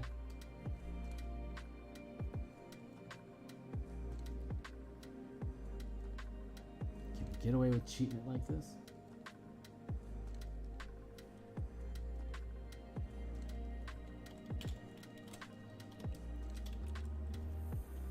Am I a cheater shortcutter for doing that?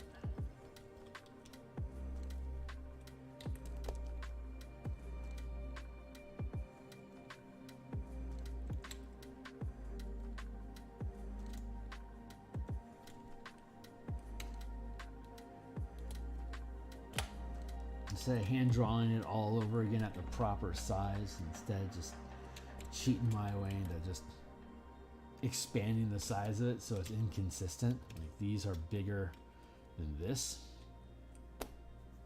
Is that's just bad ethics or what? Oh, you know what? It's actually a great question. Those aren't necessarily the same size, so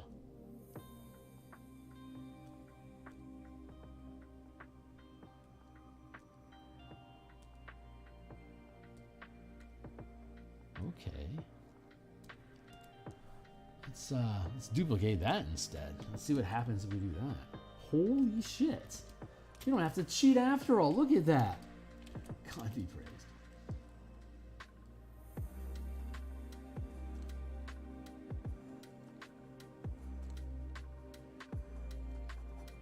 No, that's okay. I'm good with that. Holy shit. That's pretty dope.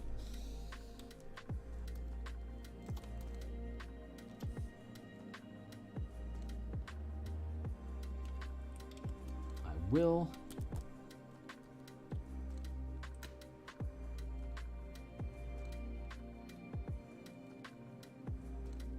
introduce it a touch.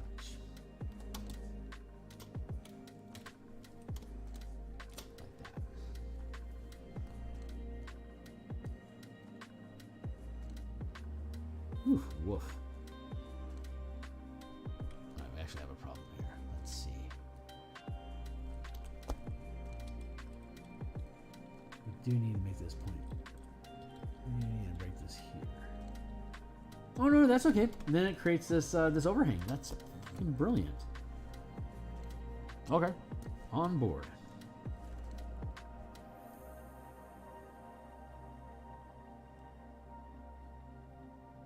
Super on board with that.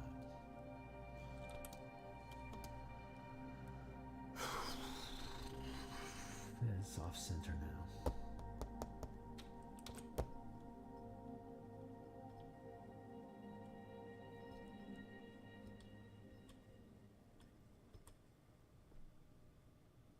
Oh, that's convenient. Okay, cool.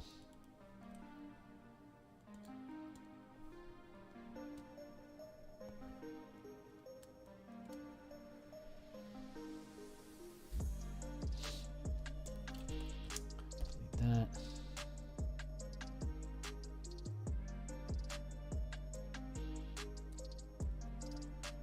Blacksmith is done for now.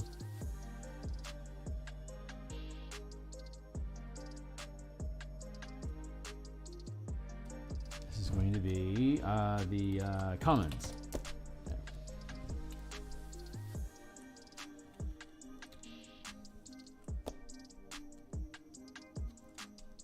Let's duplicate that layer.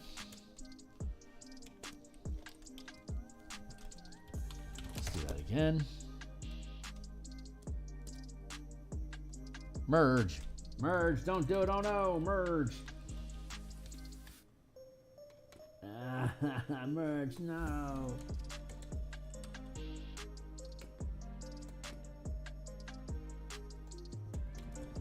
No merge. Don't go.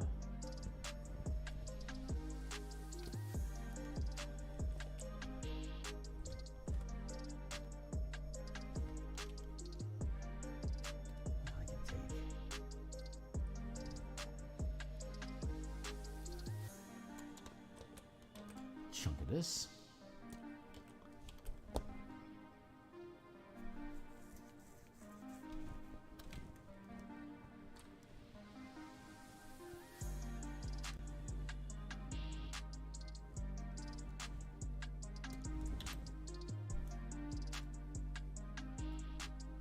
Chunk of this.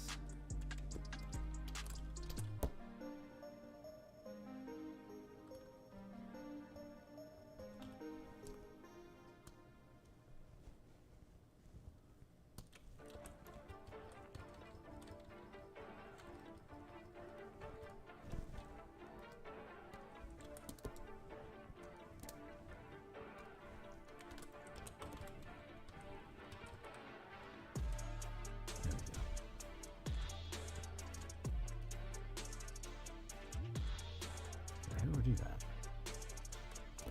Let's find out. Oh, yeah, that's too far. All right, let's scoot them in.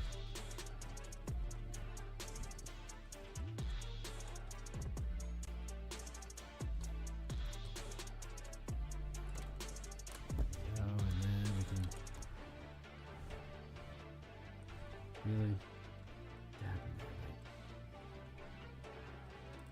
Thought you were so smart, huh, Kearney? You really thought you were a smarty. Wrong, stupid.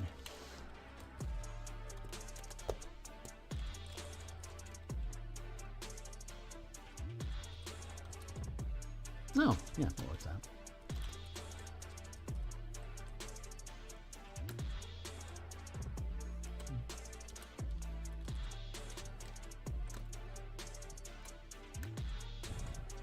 There you go.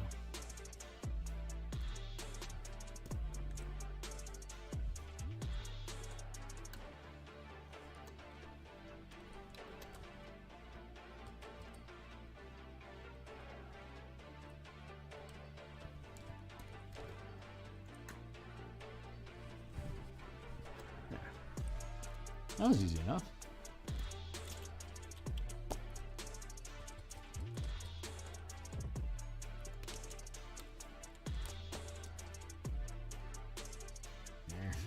Yeah, okay.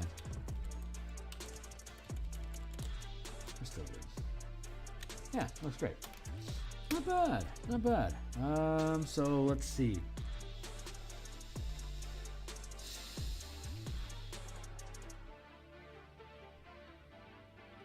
Right, so I definitely want to merge down. And then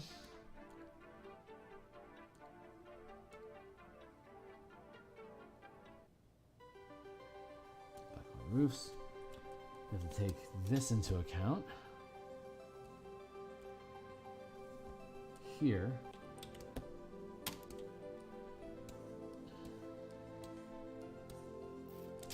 So that means this actually becomes useful.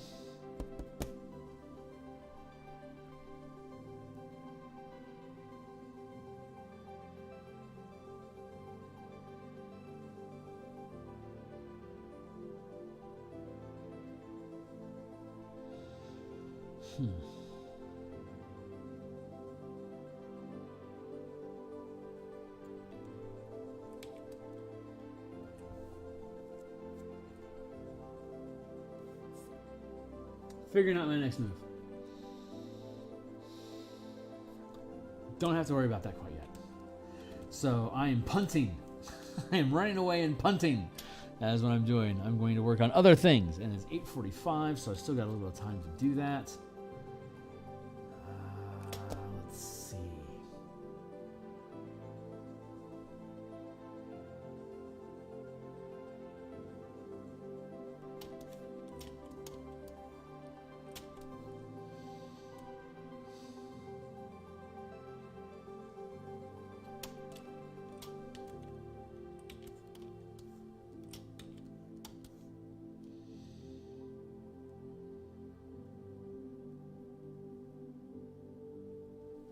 Yeah, okay. So let's just run the play.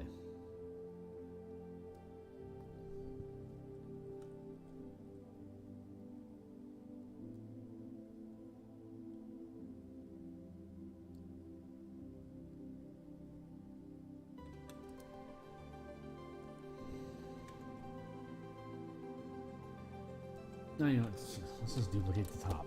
I don't know what the hell I'm fucking around for. Just duplicate the layer, man.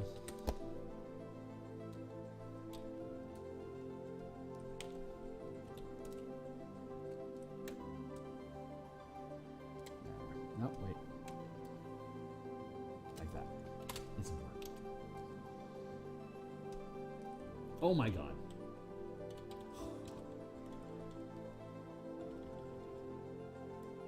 Wow, wow, wow, wow, wow, wow. Well, what about up here? Okay, that's overextending. That's cool. We can just clip it.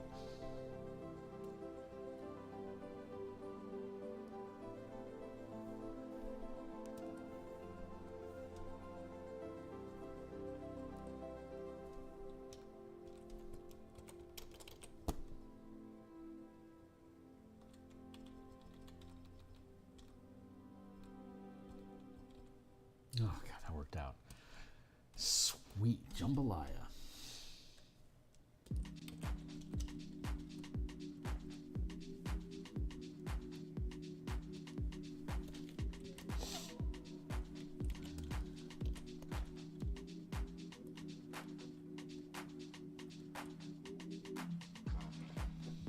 Okay, so we need a little more.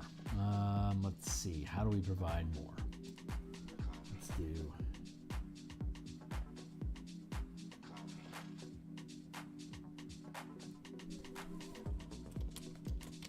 Let's do like that. Oh, that's an interesting trick. That's gonna work out for us. So far, this is looking pretty fucking sweet, man.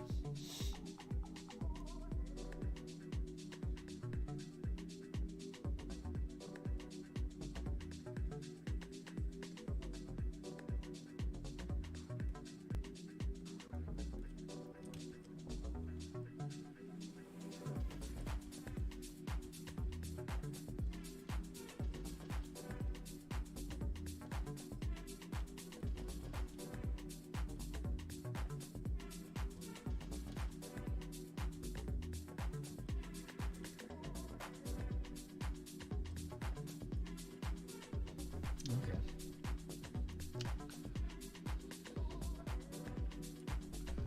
There's that down. Let's make it a little transparent so we can see where we're going. Let's take it to... Well, there is an argument to be made about overhangs.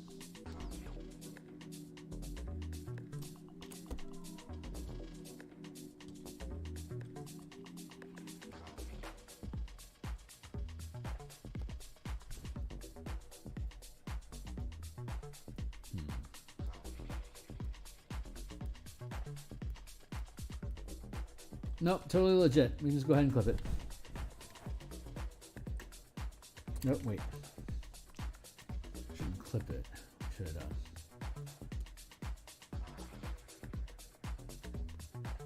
Yeah, let's see if we can just pull it in.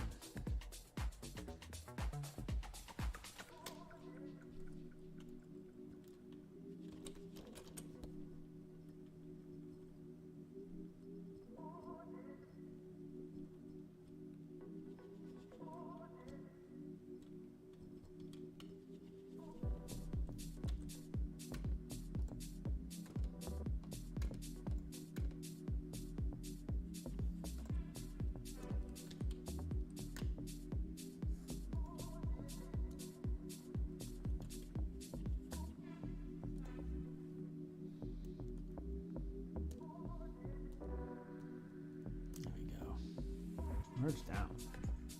Good block.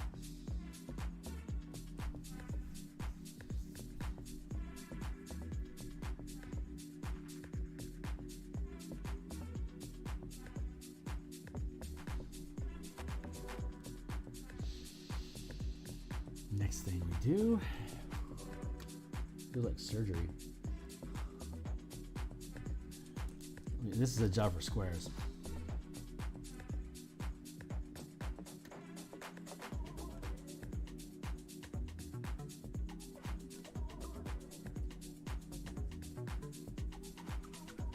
Okay, we have a problem here.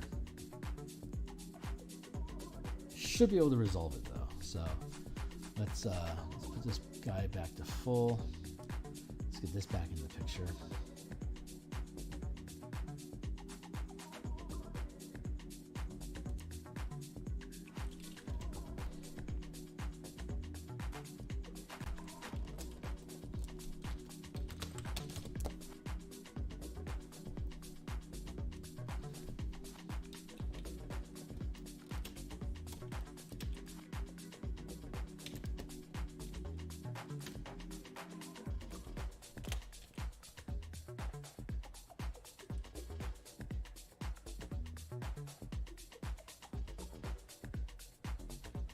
Oh, not bad.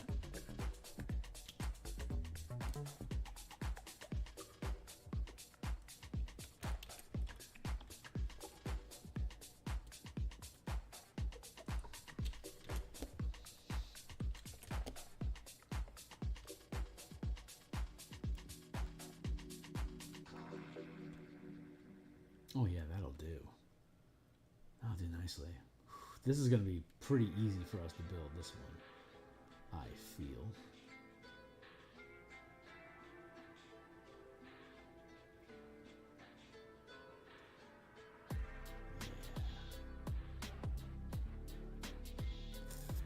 Yeah, I think so.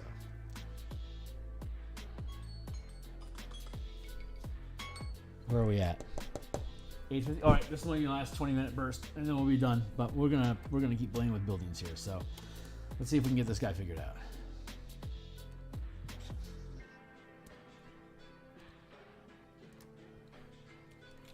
Keep the layer just in case. Drop the opacity a bit.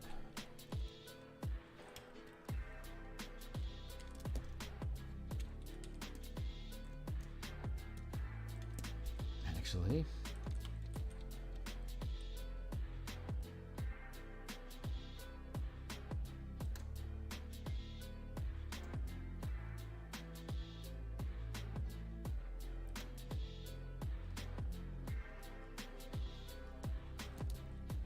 What a great tool. That was awesome.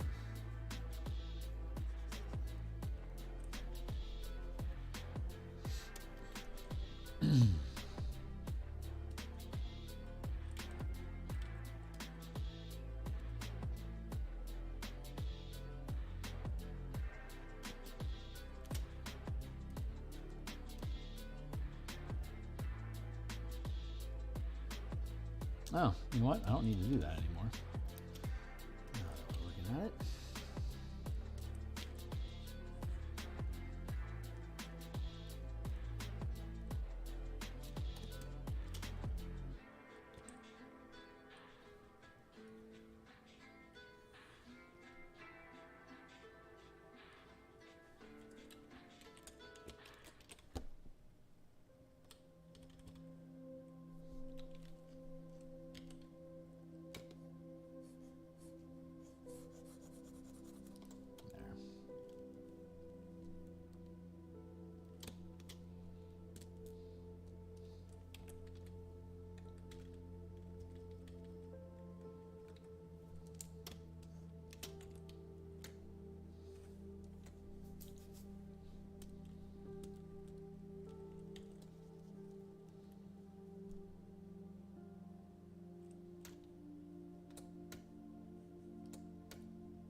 think we can get away with this here.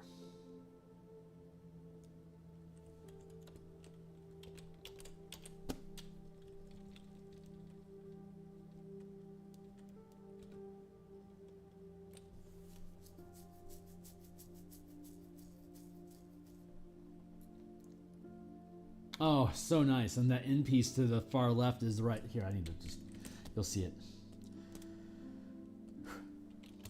Fucking perfect.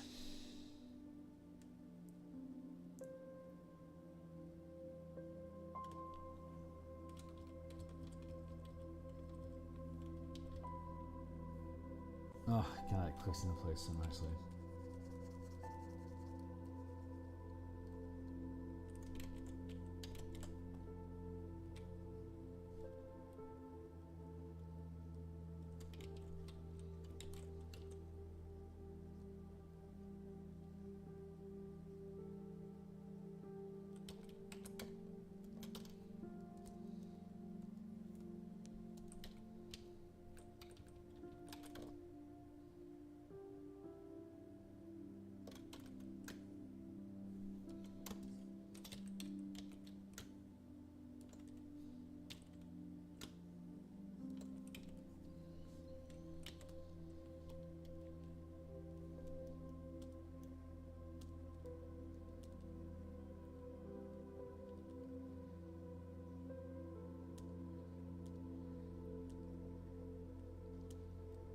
Right position. Oh, yeah. Here.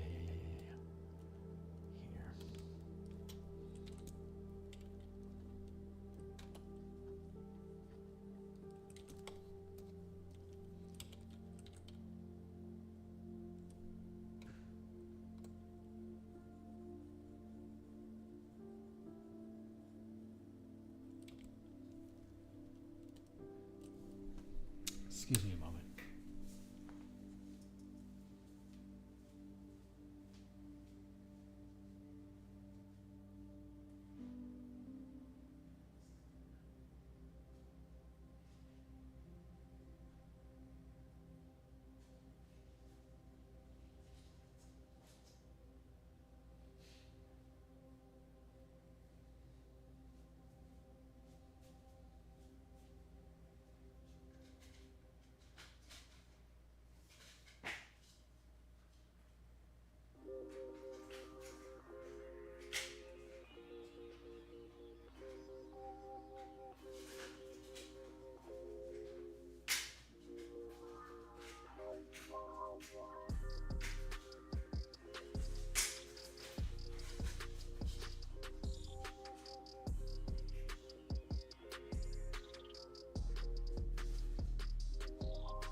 All right, it's just a temporary moment of madness there.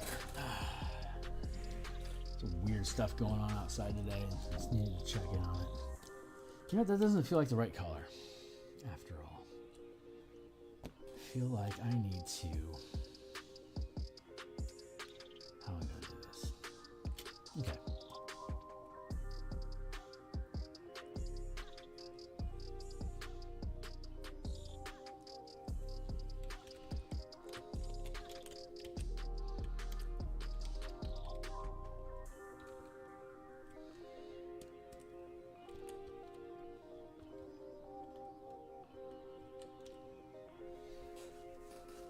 Okay, so far so good.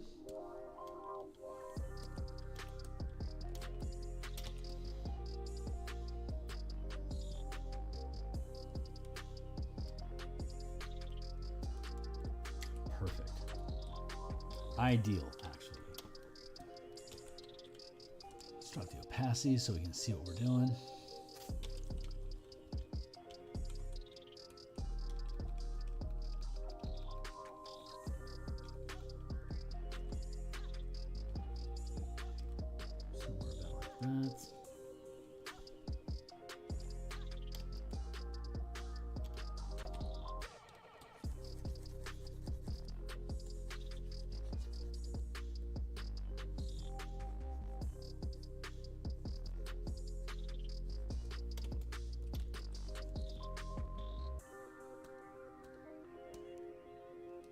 Oh, yeah? How about that?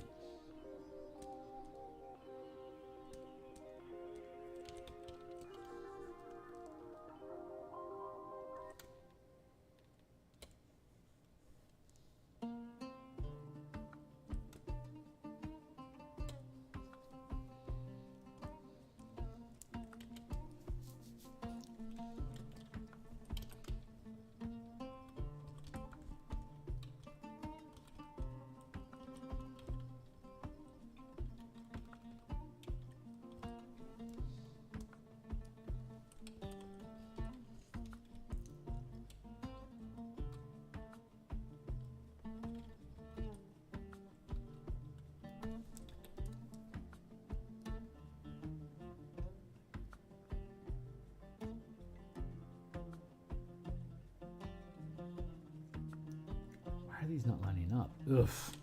Something went wrong.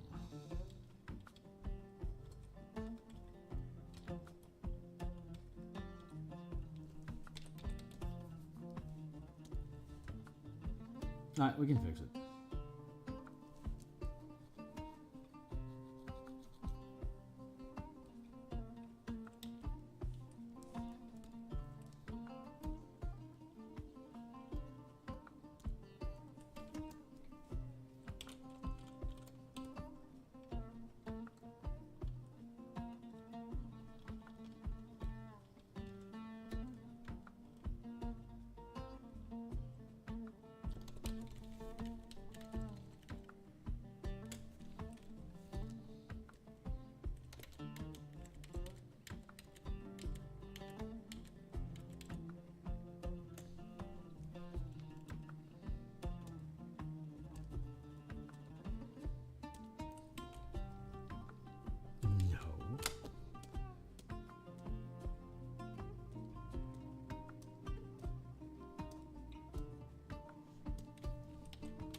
Is that good now?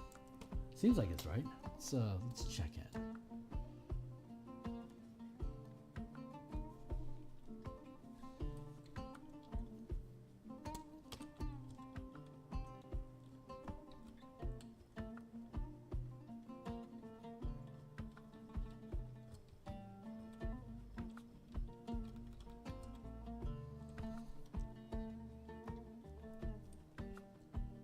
A little off point. Why are you off point?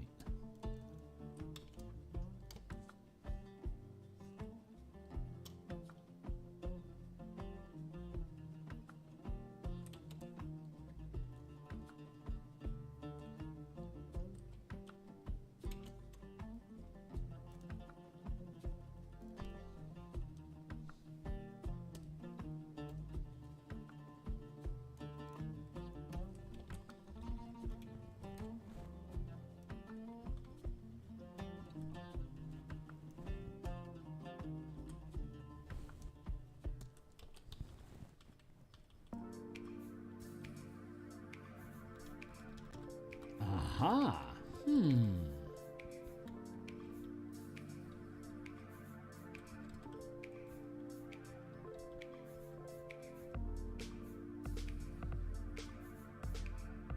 Well, that's interesting.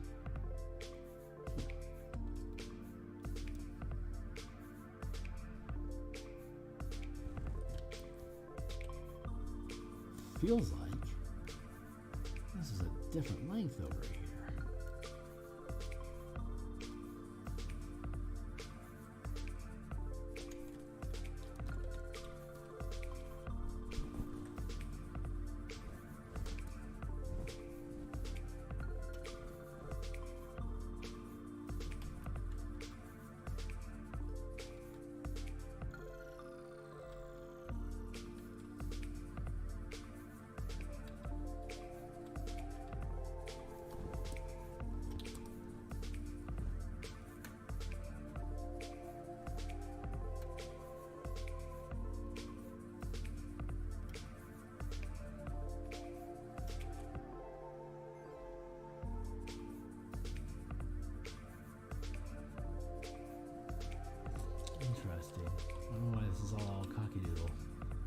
sure is pissing me off though.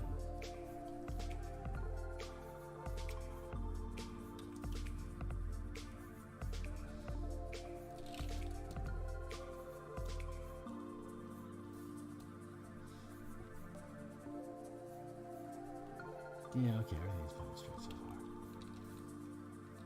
It's there. About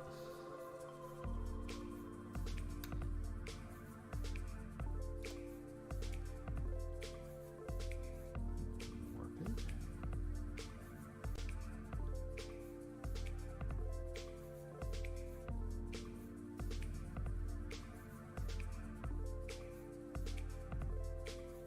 Fun, odd little thing we do.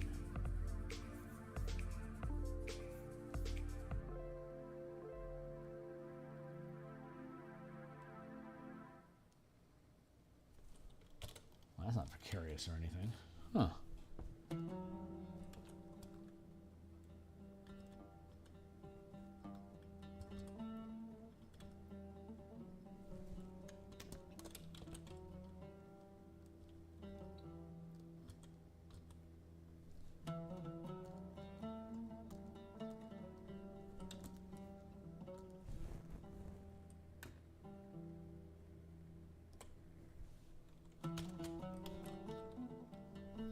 Yeah, that's convenient.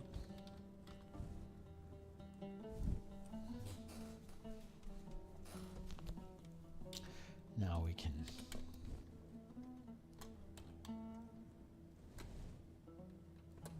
whoa, that's very dark and large.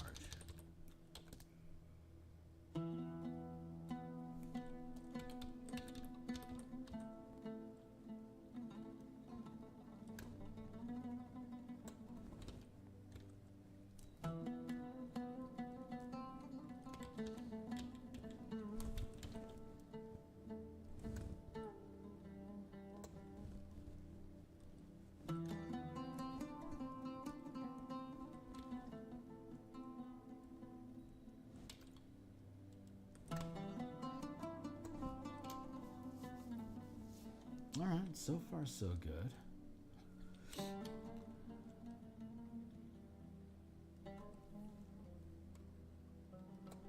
Nothing to complain about yet.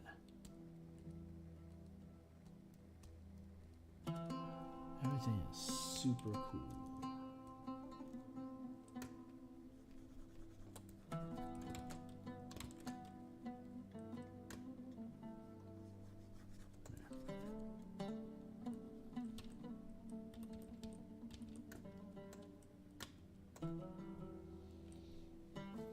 Okay. Oh, God, that worked. That totally lined up. All right, sweet.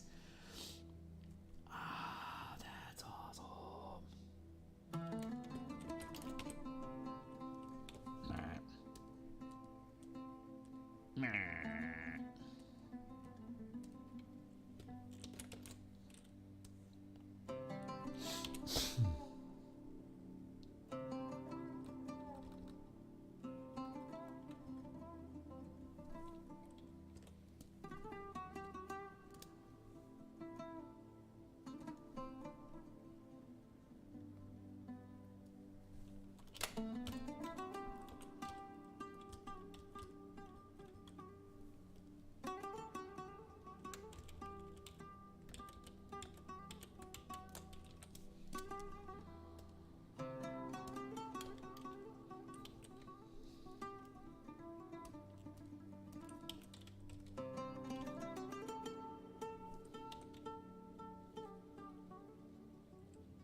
That's okay.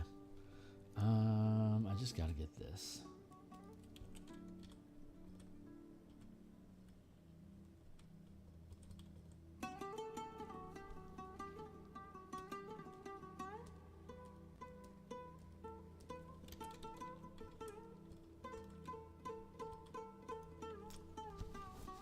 That'll work.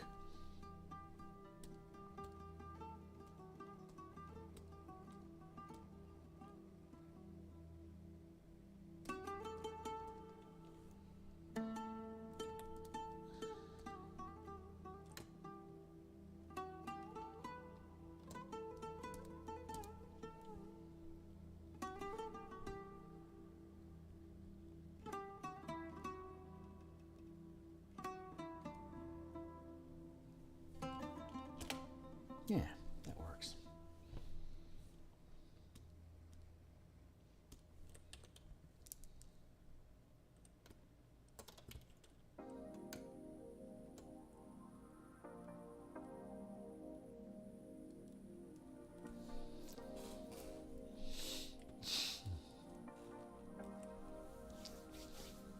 Almost there. Stay on target. I've got the heebie-jeebies.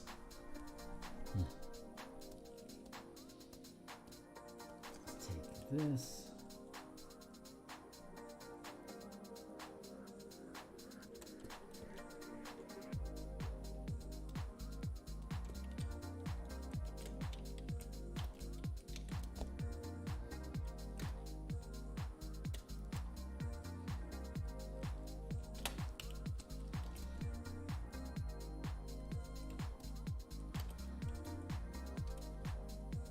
Woof.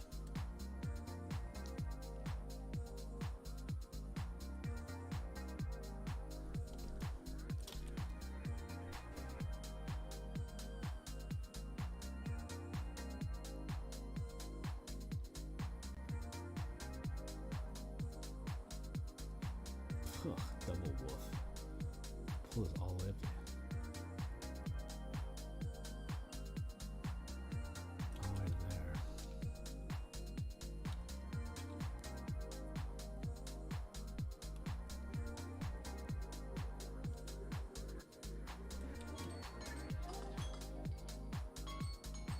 Yeah.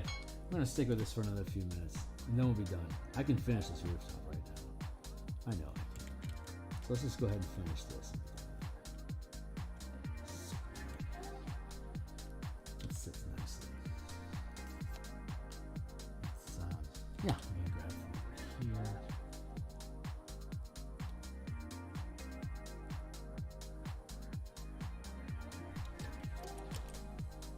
No.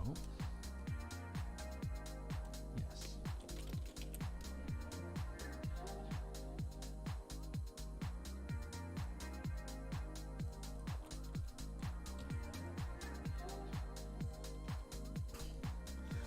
That worked out incredibly smoothly. Look at that. That is some easy writing, man. Freaking sweet. And all you gotta do is replicate this corner here real quick. What do I want to do with that? Maybe grab a chunk from. Wow, God, that was really easy.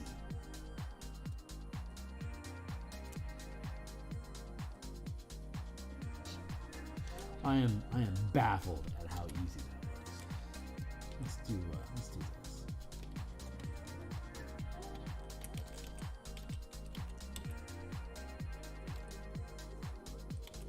Let's see what I can see.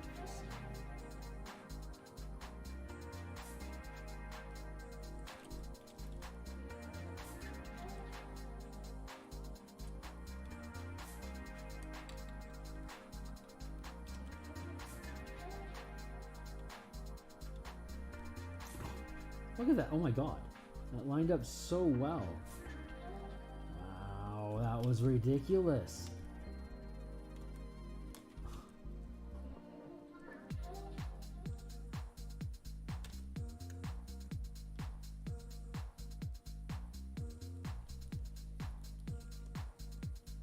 That was crazy. Was it 9:15? Yeah. Oh my God.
Nice work, guys. One more topper that we need to worry about there. We can. Wow, that turned out really, really nicely. Really, really nicely. That was fantastic. Here, copy, paste.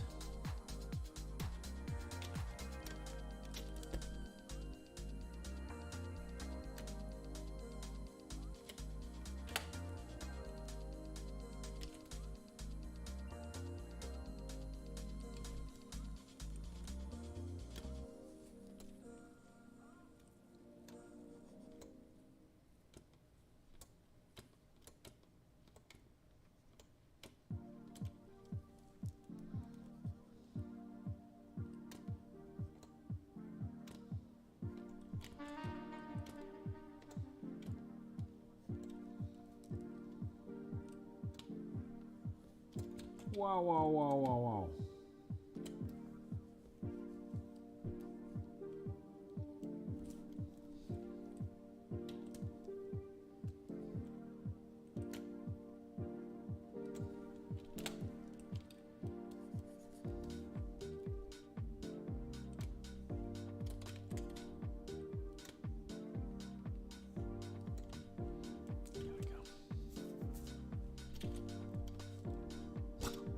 That turned out freaking great, guys.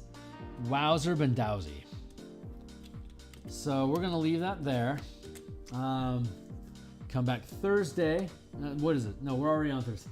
When we come back Monday, I should have the sheriff roof already done because you don't need me to do that again. But then we have the uniqueness of this millgrain rooftop. So or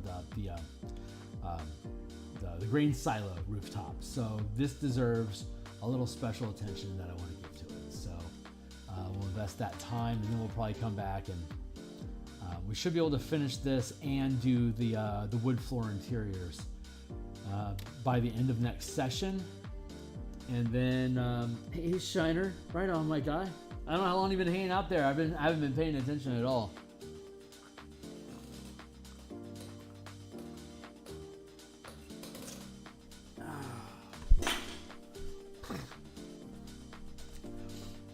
Yep. So we'll finish the sheriff roof off stage because who cares? And then we'll finish off the rooftop here, and then we'll peel off the roofs again, and we'll bite the bullet and put in floor texturing for the wooden slats that we put in there. Didn't want to do it, but Nitrosium taunted me into it, so he'll probably be around on Monday, so we can take it out on him then. But yeah, so that should be able to be. We should be able to have both of those finished by Monday next week.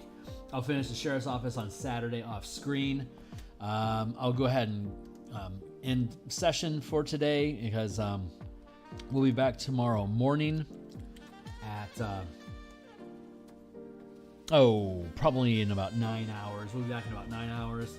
We'll continue our spelljammer artwork for the day. We're almost done with that illustration, so I think we'll have it finished tomorrow morning.